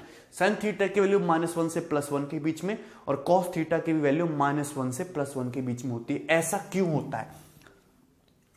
अगर जैसे मैं ये लिख दूं ना कि साइन थीटा जो है, साइन थीटा -1.5, पूछूं क्या ये पॉसिबल है? ये बिल्कुल भी पॉसिबल नहीं है। क्यों? क्योंकि साइन थीटा की वैल्यू -1 से +1 के बीच में होनी चाहिए, लेकिन तो माइनस का 1.5 है, -1 से छोटा हो गया, ये पॉसिबल नहीं है।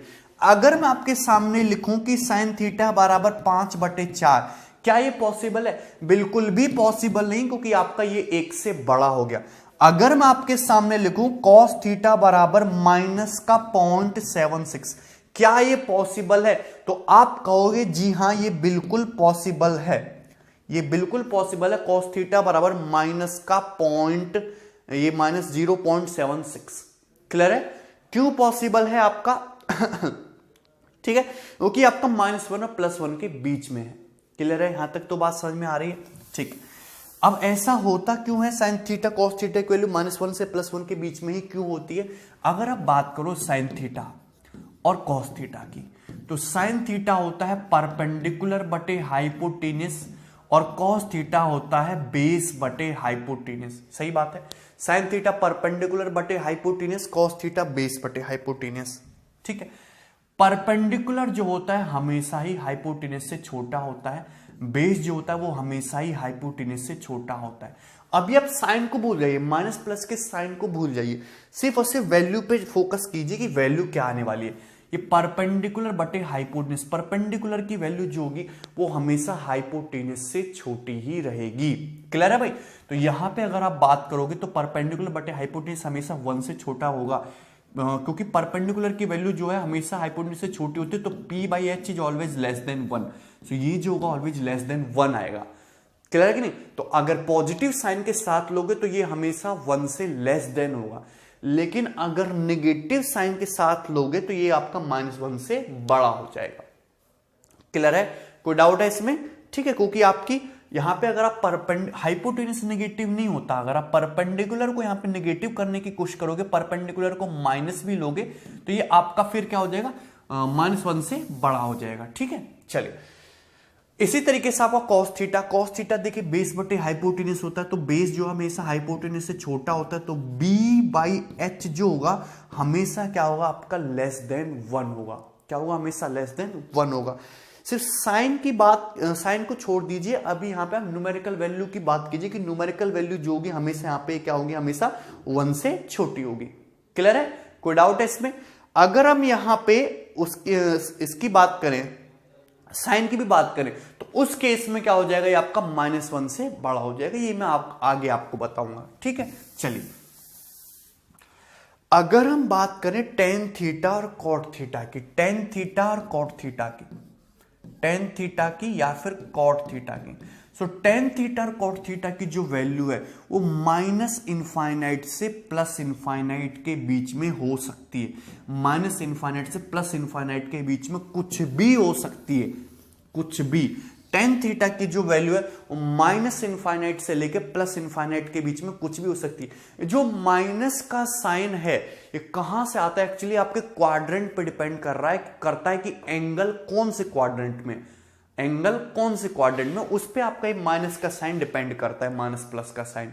क्लियर है? न्यूमेरिकल वैल्यू की बात करें तो माइनस इनफाइनाइट से बड़ा होगा, इक्वल होगा, या फिर प्लस इनफाइनाइट से हमेशा छोटा होगा।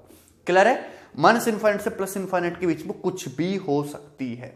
क्लियर है? चलिए अब इंपॉर्टेंट बात ध्यान रखना, सेक थीटा और कोसेक थीटा के बारे में, सेक थीटा और कोसेक थीटा के बारे में। क्लियर है? सेक थीटा और कोसेक थीटा के बारे में।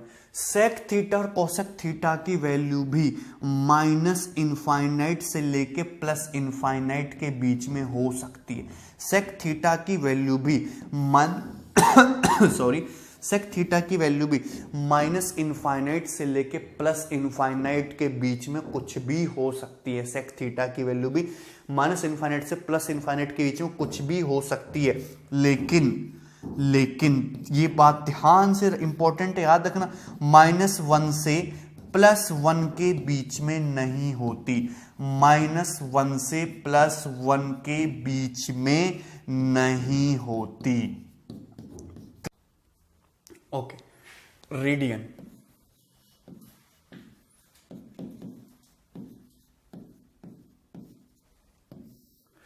आप सभी को पता है कि हम एंगल्स को नापते हैं डिग्री में। एंगल को हम एक और यूनिट में भी नापते हैं जिसको हम कहते हैं रेडियन। आपको इसके बारे में पता भी होगा, रेडियन। तो अगर मैं आपसे पूछूं कि बताओ 1 रेडियन क्या होता है, तो सबको रटा हुआ होगा, एक रेडियन होता 57 डिग्री 16 मिनट 22 सेकंड। पर आया कहां से ये आपको पता होना चाहिए कि रेडियन का मतलब क्या है। क्लियर है? रेडियन का मतलब क्या है, सुनना आप ध्यान से। अगर मैं एक सर्कल लूं, ये हो गया सर्कल, कोई भी सर्कल लो, अगर आप कोई भी सर्कल लो, ये हो गया सर्कल का सेंटर, ये हो गया सर्कल का सेंटर O। क्लियर? आप कोई भी सर्कल लीजिए, कोई भी सर्कल, ये हो गया सर्कल का सेंटर O। तो मैं सर्कल पे एक आर्क लेता हूं, एक चाप आर्क AB, ये हो गया सर्कल का, ये हो गया आर्क AB। सर्कल पे मैंने एक आर्क लिया AB, और इस आर्क की ये जो लेंथ है वो सर्कल की रेडियस के बराबर है। आर्क की जो लेंथ है वो सर्कल की रेडियस के बराबर है। आर्क AB की जो लेंथ है वो सर्कल की रेडियस के बराबर है, radius of circle, radius of circle. Clear है?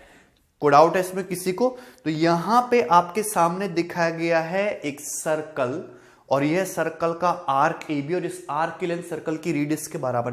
तो इस आर्क द्वारा सर्कल के सेंटर पे ये जो एंगल बनेगा थीटा, ये आपका 1 रेडियन का होगा। ये एंगल थीटा ये आपका 1 रेडियन का होगा। आपको बात समझ? सर्कल के किसी आर्क द्वारा जिसकी लेंथ उस सर्कल की त्रिज्या के बराबर हो, उस आर्क द्वारा सर्कल के सेंटर पे जो एंगल बनता है वो 1 रेडियन का होता है। ये आप बात ध्यान रखना। 1 रेडियन को हम ऐसे भी लिखते हैं कि ये तो हो गया 1, और रेडियन के साइन के लिए ऐसा लगा देते हैं हम, ये हाफ चंदा। ठीक है ना? इस टाइप से 1 रेडियन। क्लियर है? कोई डाउट इसमें? आप कोई भी सर्कल लीजिए तो उस सर्कल की सरकमफ्रेंस पे आर्क लेना है सर्कल की रेडियस के बराबर, तो सर्कल की रेडियस के बराबर लेंथ का आर्क सर्कल के सेंटर पे जो एंगल बनाएगा वो क्या होगा? आपका 1 रेडियन का एंगल होगा। क्लियर है? सभी को बात समझ में आई? अब यहां पे ध्यान से सुनना। तो ये R रेडियस का आर्क बनाता है सर्कल के सेंटर पे 1 रेडियन का एंगल। क्लियर है? बात सब ध्यान से सुनेंगे। R रेडियस का आर्क बनाता है सर्कल के सेंटर पे 1 रेडियन का एंगल। अब यहां पे ध्यान सुनना, सर्कल की लेकिन टोटल सरकमफेरेंस तो 2 पाई आर होती है। यदि किसी सर्कल की रेडियस r हो, यदि किसी सर्कल की रेडियस r हो तो टोटल सरकमफेरेंस तो 2 पाई आर होती है, 2 पाई आर।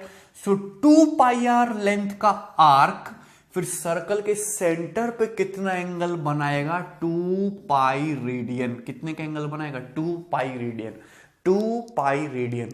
क्लियर है, यहां तक बात समझ में आई है। ये सर्कल तो रेडियस के बराबर लेंथ का आर्क सर्कल के सेंटर पे बनाता है 1 रेडियन, लेकिन कंप्लीट सर्कल की सरकमफेरेंस क्या होते हैं, 2 pi R. So 2 pi R length का ये जो आर्क होगा इस सर्कल के सेंटर पे कितना एंगल बनाएगा, फिर 2 पाई रेडियन, यानी कि 2 पाई रेडियन।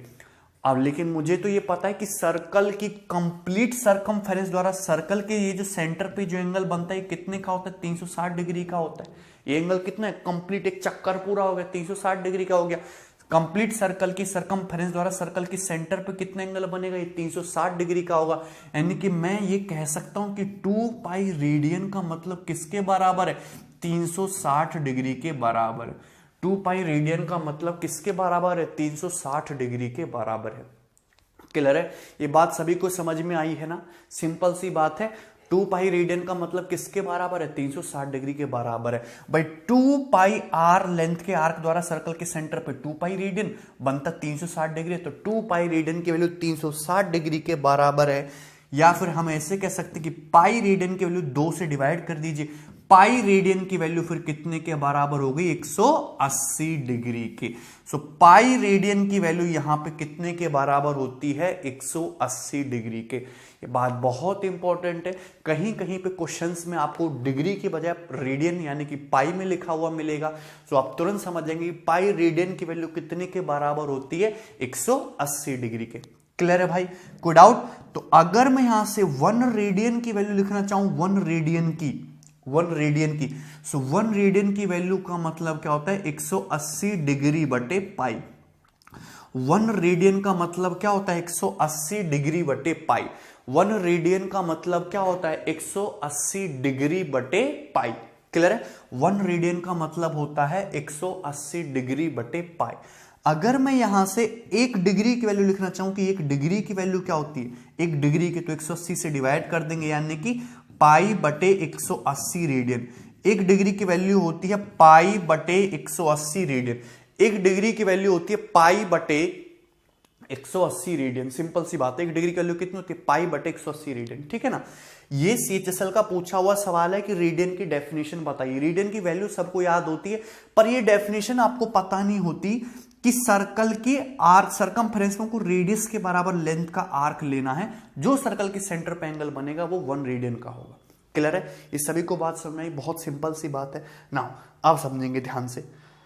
मैंने आपको बताया कि पाई रेडियन का मतलब जो होता है 180 डिग्री का होता है। पाई रेडियन मतलब 180 डिग्री। क्लियर है, अगर आपसे क्वेश्चन पेपर में आए वैसे पूछा नहीं जाएगा कि रेडियन को डिग्री में कन्वर्ट करने के लिए, जैसे उसने पूछ लिया कि 3 पाई बाई 2 रेडियन की वैल्यू डिग्री में क्या होगी, तो कुछ नहीं करना, पाई रेडियन की जगह क्या रख दीजिए आप, 180 डिग्री रख दीजिए। पाई की जगह क्या रख देना आपको, 180 डिग्री रख लेना। 2 से 180 9 बार, 9 तिया 27, 270 डिग्री हो गया। क्लियर है, कोई डाउट है इसमें किसी को? उसने पूछ लिया कि 5 पाई बटे 9 रेडियन, 5 बटे 9 पाई रेडियन की वैल्यू डिग्री में क्या होगी, तो कुछ नहीं करना, पाई रेडियन की जगह क्या रख दीजिए आप, 180 डिग्री रख दीजिए बटे 9 से 180 20 बार, 20 पंजे 100 डिग्री। क्लियर है, 20 पंजे 100 डिग्री। तो इस तरीके से आप रेडियन को डिग्री में कन्वर्ट कर सकते हैं। पाई रेडियन की जगह आपको 180 डिग्री रख देना है। क्लियर है, सिंपल सी बात। लेकिन अगर उसने ये पूछा कि 140 डिग्री को रेडियन में कन्वर्ट कीजिए, 140 डिग्री की वैल्यू रेडियन में क्या होगी, तो कुछ नहीं करना, सिंपल सी बात है। डिग्री को रेडियन में कन्वर्ट करने के लिए 140 डिग्री को रेडियन में कन्वर्ट करने के लिए आपको क्या दिख रहा है, मैंने क्या बताया, 1 डिग्री का मतलब पाई बटे 180 रेडियन। 1 डिग्री का मतलब पाई बटे 180 रेडियन। तो 1 डिग्री की वैल्यू पाई बटे 180 रेडियन के बराबर है, तो 140 डिग्री की वैल्यू क्या होगी, 140 इंटू पाई बटे 180 रेडियन के, 140 इंटू पाई बटे 180 रेडियन के। ठीक है भाई, 0 से 0 कट जाएगा, क्या आ जाएगा, 7/9 पाई, 7/9 पाई रेडियन। तो ये हो जाएगी आपकी 140 डिग्री की वैल्यू। क्लियर है, सिंपल सी बात है। ठीक है, अगर उसने पूछ लिया कि सपोज बताइए कितने की पूछ ले, 345 डिग्री की वैल्यू बताइए, 345 डिग्री की वैल्यू रेडियन में क्या होती है, 345 डिग्री की। सो कुछ नहीं करना, 345 डिग्री को रेडियन में कन्वर्ट करने के लिए क्या कर दोगे, पाई बटे 180 से मल्टीप्लाई कर दोगे, पाई बाई 180 रेडियन। क्लियर है? 5 से काट लेंगे इसको तो सिंपल से कट जाएगा, 5 6 30 और ये 5 9 45, 5 तिया 15, 5 6 30। ठीक है भाई, 3 से 23 और 3 से 12, तो 23 बटे 12 पाई रेडियन, 23/12 पाई। क्लियर है? कोई डाउट है इसमें? तो ये बहुत ही आसान सी चीज है यहां तक। ठीक है, ओके। अब सबको ये बात ही पता होनी चाहिए कि एक रेडियन की वैल्यू डिग्री में होती क्या है। एक रेडियन का मतलब क्या होता है डिग्रीज में? एक रेडियन का मतलब क्या होता है? एक रेडियन का मतलब होता है 57 degree 16 minute 22 second. 57 degree 16 minute 22 second. CGL का पूछा हुआ क्वेश्चन है 2 बार पेपर में कि एक रेडियन की वैल्यू डिग्री में क्या होती है। सो 1 रेडियन का मतलब होता है 57 degree 16 minute 22 second. Approximately value है, एग्जैक्ट वैल्यू नहीं है, ये आपको याद रखना है। एक रेडियन की वैल्यू होती है 57 डिग्री 16 मिनट 22 सेकेंड। क्लियर है? चलिए, 57 डिग्री 16 मिनट 22 सेकेंड। ठीक है, ये आया कहां से वो भी मैं आपको बताऊंगा, ध्यान से समझना। एक बात आपको ये पता होनी चाहिए कि पाई रेडियन और पाई में बहुत फर्क है। पाई रेडियन और पाई में बहुत फर्क है। पाई रेडियन का तो मतलब है 180 डिग्री और पाई का मतलब है 22/7। समझ में आया सभी को? पाई रेडियन का तो मतलब 180 डिग्री और पाई का मतलब क्या है 22/7। दोनों में बहुत फर्क है। पाई जो है वो यूनिट लेस है, इसकी कोई यूनिट नहीं है, लेकिन पाई रेडियन ये एंगल की यूनिट है, रेडियन। ठीक है भाई, चलिए आप देखेंगे। मुझे पता है कि पाई रेडियन का मतलब कितना होता है 180 डिग्री। पाई रेडियन का मतलब कितना होता है 180 डिग्री। सो अगर मैं यहां से 1 रेडियन की वैल्यू निकालना चाहूं, सो 1 रेडियन की वैल्यू कितनी आएगी 180 बटे पाई। मैंने दोनों तरफ पाई से डिवाइड कर दिया। 1 रेडियन का मतलब कितना हो जाएगा 180 बटे पाई। सिंपल सी बात है, 1 रेडियन का मतलब क्या हो जाएगा 180 बटे पाई। क्लियर है? चलिए नाउ ये 1 रेडियन का मतलब हो गया 180 बटे पाई। अब पाई का मतलब सभी को पता है, पाई का 180 डिग्री बटे पाई, पाई का मतलब होता है 22/7। सो पाई की जगह मैंने 22/7 रख दिया। पाई की जगह क्या रख दिया हमने 22/7। क्लियर है? सिंपल सी बात है, पाई का मतलब क्या 22/7। इसको 2 से काट लेते हैं, 2 से 90 बार चला जाएगा, 2 से 11 बार चला जाएगा। सो 1 रेडियन का मतलब कितना आ गया ये 630 डिग्री बटे 11। एक रेडियन का मतलब क्या होगा 630 डिग्री बटे 11। एक रेडियन का मतलब क्या होगा 630 डिग्री बटे 11। चलिए अब सुनना ध्यान से। 90 डिग्री एंगल सभी को पता है कि ये एक एंगल जो है ये 90 डिग्री का एंगल है। 360 डिग्री होता है कंप्लीट एक एंगल। 360 डिग्री का मतलब होता है कंप्लीट एक एंगल। 360 डिग्री का मतलब कंप्लीट एक एंगल। क्लियर है? चलिए अगर ये हो गया फिर आपका 360 डिग्री का एंगल, इसको यदि मैं 4 इक्वल पार्ट में डिवाइड कर दूं तो ये एंगल हो जाएगा आपका 90 डिग्री का। अगर इस 90 डिग्री के एंगल को मैं 90 इक्वल पार्ट में बांट दूं, 90 डिग्री के एंगल को मैं 90 इक्वल पार्ट में बांट दूं, सो ईच छोटा सा पार्ट कितने का होगा आपका 1 डिग्री का। अगर मैं 90 डिग्री के एंगल को 90 बराबर पार्ट में बांट दूं, सो ईच पार्ट कितने का जाएगा आपका 1 डिग्री का। ईच पार्ट कितने का जाएगा आपका 1 डिग्री का। ये बात तो सभी को पता है, सिंपल सी है। ठीक है, लेकिन अगर मैं इस 1 डिग्री के एंगल को 60 इक्वल पार्ट में बांट दूं, 60 इक्वल पार्ट में, अगर मैं इस 1 डिग्री के एंगल को 60 इक्वल पार्ट में बांट दूं, सो हर एक एंगल आपका फिर 1 मिनट का होगा। यानी कि मैं ये कह सकता हूं कि 1 डिग्री का मतलब क्या होता है 60 मिनट एंगल के। 1 डिग्री का मतलब होता है 60 मिनट एंगल के। 1 डिग्री का मतलब होता है 60 मिनट एंगल के। यदि मैं 1 डिग्री के एंगल को 60 इक्वल पार्ट में बांट दूं तो आपका हर एक छोटा सा एंगल कितने का होगा 1 मिनट का। सो 1 डिग्री का मतलब क्या हो जाएगा आपका 60 मिनट। क्लियर है? कोई डाउट है इसमें? सिंपल सा। चलिए आगे बढ़ेंगे। सो मुझे पता है कि 1 मिनट क्या होता है। अगर मैं 1 मिनट के एक एंगल को, ये एंगल है, ये 1 मिनट का है, ये 1 मिनट का एंगल, अगर मैं इस 1 मिनट के एंगल को 60 इक्वल पार्ट में डिवाइड कर दूं, 60 इक्वल पार्ट्स में बांट दूं, अगर मैं इस 1 मिनट के एंगल को 60 इक्वल पार्ट में बांट दूं, तो आपका प्रत्येक एंगल कितने का होगा? 1 सेकंड का। यानी कि मैं ये कह सकता हूं कि 1 मिनट एंगल जो होता है वो 60 सेकंड के बराबर होता है। 1 मिनट का मतलब कितने के? 60 सेकंड के। 1 मिनट के एंगल को 60 इक्वल पार्ट में डिवाइड कीजिए तो आपका वो क्या छोटा सा पार्ट क्या होगा? 1 सेकंड का होगा। यानी कि 1 मिनट एंगल 60 सेकंड एंगल के बराबर होता है। क्लियर है? ये बात भी आपको पता होनी चाहिए। चलिए, सो मैंने यहां तक कैलकुलेट कर लिया कि 1 रेडियन का मतलब क्या होता है? 630 डिग्री बटे 11। इसको थोड़ा सा सिंप्लीफाई करते हैं। 1 रेडियन का मतलब 630 डिग्री बटे 11। अगर आप इसको डिवाइड करेंगे 11 से, तो 11 पंजे 55। क्लियर है भाई? कितना बचेगा? ये आपका यहां से 8 बचेगा, तो 11 सत्ते 77, 57।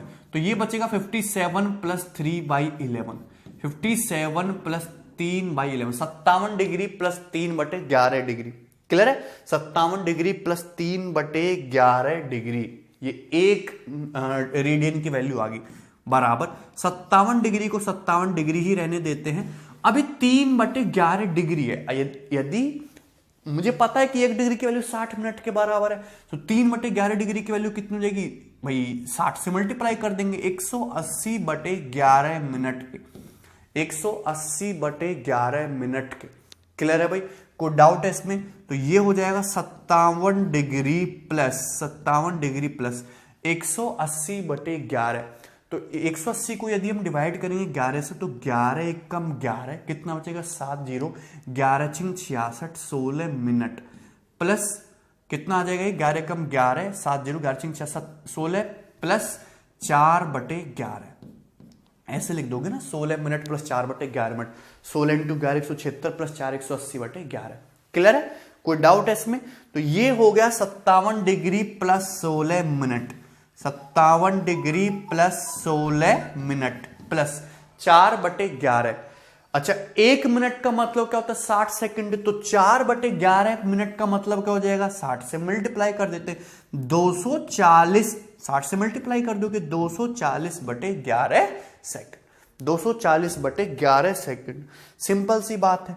तो ये आ जाएगा आपका 57 degree 16 minute, 57 degree plus 16 minute plus 240 को अगर आप 11 से डिवाइड करोगे तो एग्जैक्ट डिवाइड नहीं होगा, अप्रोक्सीमेटली 22 बार जाएगा। अप्रोक्सीमेटली कितनी बार जाएगा? 22 बार जाएगा। क्लियर है? सो ये कह सकते हैं कि 1 रेडियन की वैल्यू कितनी? 57 degree plus 16 minute plus 22 second के बराबर आई। कहां से आई वो भी मैंने आपको समझा दिया। सो 1 रेडियन का मतलब होता है 57 डिग्री 16 मिनट 22 सेकंड, जो कि बहुत ही आसान है याद रखना। ये आपको याद भी रखना, कहां से आया वो मैंने समझा भी दिया आपको। क्लियर है? ठीक है। तो ये जो रेडियन है, अगर आपसे रेडियन की डेफिनेशन पूछी है तो आप ये बताएंगे कि circular measurement of an angle. Radian क्या है? एंगल का सर्कुलर मेजरमेंट है। ठीक है। और रेडियन की डेफिनेशन क्या होती है कि सर्कल के किसी आर्क द्वारा जिसकी लेंथ रेडियस के बराबर हो, उस सर्कल के सेंटर पे जो एंगल बनेगा वो 1 रेडियन का होगा।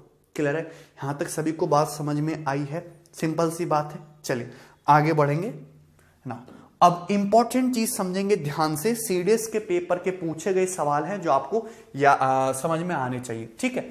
अब मैं एक बार यहां पर ट्रिग्नोमेट्री की टेबल फिर से लिख रहा हूं। Sine theta cos theta tan theta, sine theta cos theta tan theta, sine theta cos theta tan theta. ठीक है भाई। चलिए ना, मैंने आपको बताया कि साइन 0 डिग्री 0, ये 1/2, 1/√2, √3/2 और ये 1, यही है ना। कॉस थीटा की वैल्यू 1, √3/2, 1/√2, 1/2 और ये 0। टेन थीटा के लिए दोनों को डिवाइड कर देंगे, 0, 1/√3, 1, √3 और ये अनडिफाइंड।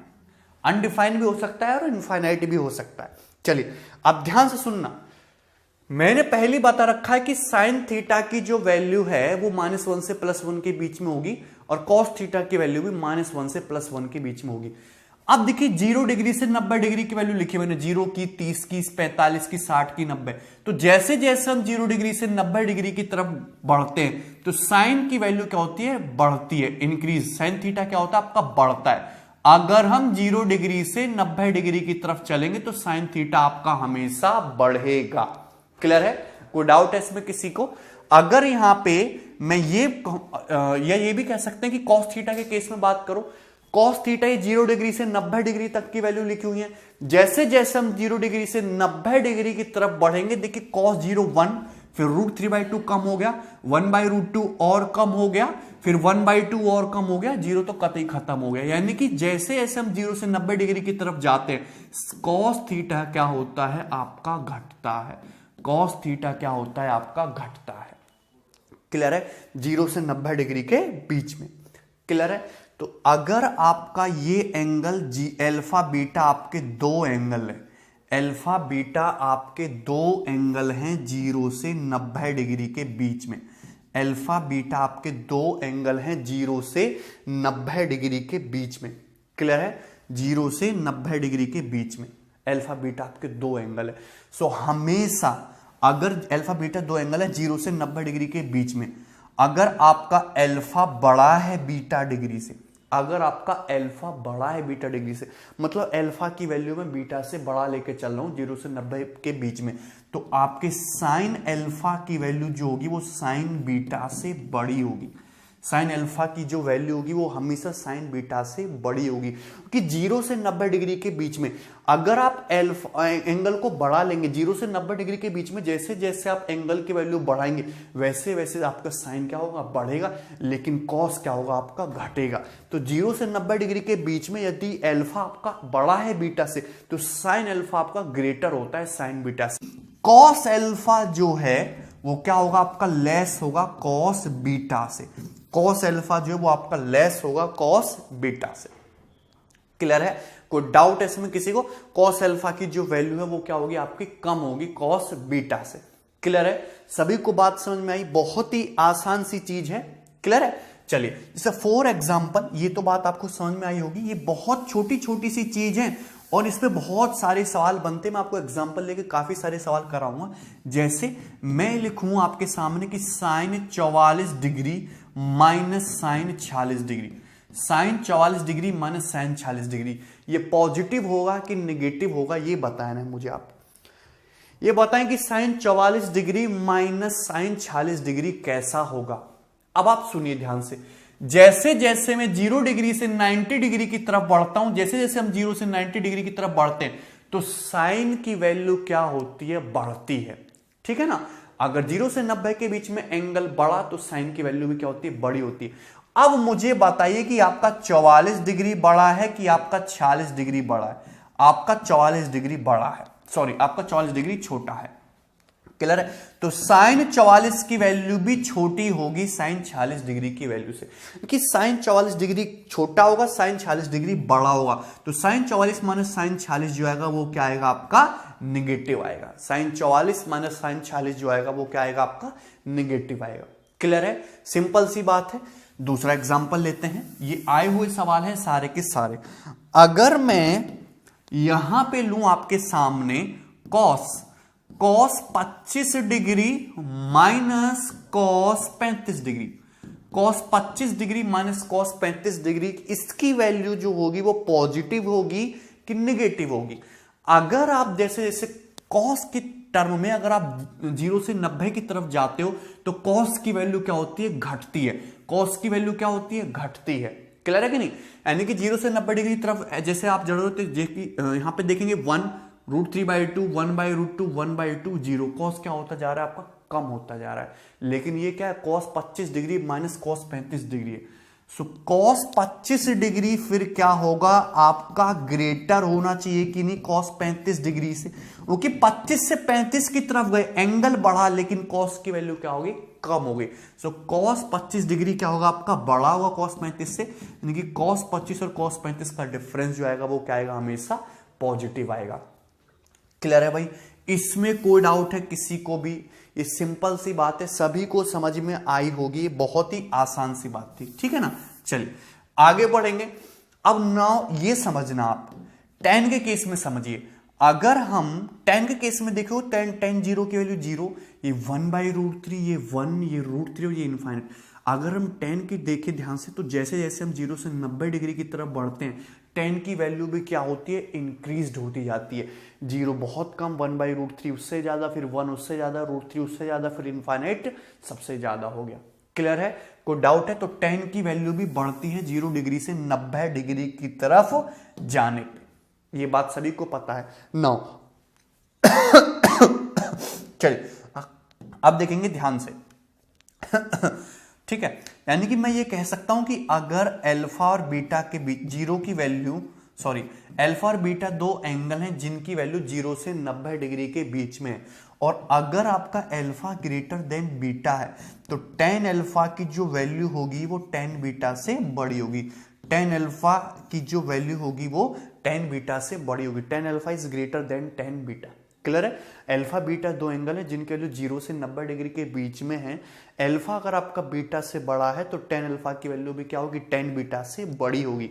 फॉर एग्जाम्पल अगर मैं आपसे लिखूं कि बताइए tan 10 माइनस tan 20, ये पॉजिटिव होगा कि निगेटिव होगा? tan 10 degree minus tan 20 degree, ये पॉजिटिव होगा कि निगेटिव होगा? तो ध्यान से ऑब्जर्व करना है। मैंने यहां पे लिखा हुआ है साफ साफ कि जैसे जैसे एंगल की वैल्यू बढ़ती जाएगी आपकी टेंजेंट की वैल्यू भी क्या होती जाएगी, बढ़ती जाएगी। यानी कि यहां पे अगर एंगल आपका बड़ा है तो टेंजेंट भी क्या होगा, आपका बड़ा होने वाला है। सो tan आपका छोटा होगा, tan 20 आपका बड़ा होगा। यदि इनका डिफरेंस लोगे तो इनका डिफरेंस क्या जाएगा, आपका निगेटिव आएगा। तो डिफरेंस क्या आएगा, आपका निगेटिव आएगा। क्लियर है? ये सिंपल सी बात है, बहुत आसान भी है। ठीक है ना? अब आगे बढ़ेंगे, ध्यान से समझना है आपको, ये चीज ज्यादा इंपॉर्टेंट है। सीडीएस के पेपर का आया हुआ सवाल है, सीडीएस एग्जाम का, सीडीएस एग्जाम का आया हुआ सवाल है। ठीक है? Sine 1 degree, sine 1 radian, cos 1 degree, cos 1 radian, tan 1 degree, tan 1 degree और tan 1 रेडियन, tan 1 डिग्री और tan 1 रेडियन, tan 1 रेडियन, इनमें से कौन बड़ा छोटा है आपको ये बताना। sin 1 degree, sin 1 radian, cos 1 degree, cos 1 radian, tan 1 degree, tan 1 radian, इनमें से कौन बड़ा छोटा है देखेंगे। अब देखिए sin 1 डिग्री, sin 1 डिग्री का मतलब सभी को पता है कि 57 डिग्री है। sin 1 रेडियन, 1 रेडियन का मतलब क्या है, 57 डिग्री। तो मुझे पता है कि जैसे जैसे मैं 0 से 90 डिग्री के बीच में एंगल की वैल्यू बढ़ाऊंगा आपका साइन बढ़ेगा। तो sin 1 डिग्री और sin 57 डिग्री के केस में आपका कौन बड़ा होना चाहिए, sin 57 डिग्री, यानी कि sin 1 रेडियन क्या होता है, आपका बड़ा होता है। क्लियर है? सिंपल सी बात है। दूसरा देखते हैं, cos 1 डिग्री और cos 1 रेडियन के बीच में, 1 रेडियन का मतलब क्या होता है, 57 डिग्री। तो 57 डिग्री आपका बड़ा होता है 1 डिग्री से। लेकिन जैसे जैसे हम cos के केस में एंगल आपका बढ़ाते हैं, एंगल बढ़ाते हैं तो cos की वैल्यू कम होती जाती है, यानी कि cos 1 डिग्री आपका बड़ा होगा cos 1 रेडियन से।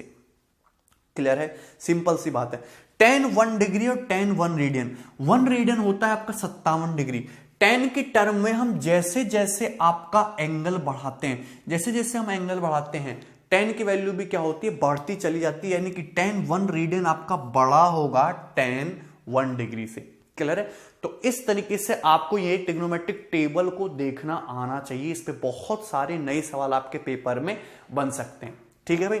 चलिए आगे बढ़ेंगे। अब समझना है आपको ध्यान से, अब समझना है आपको ध्यान से।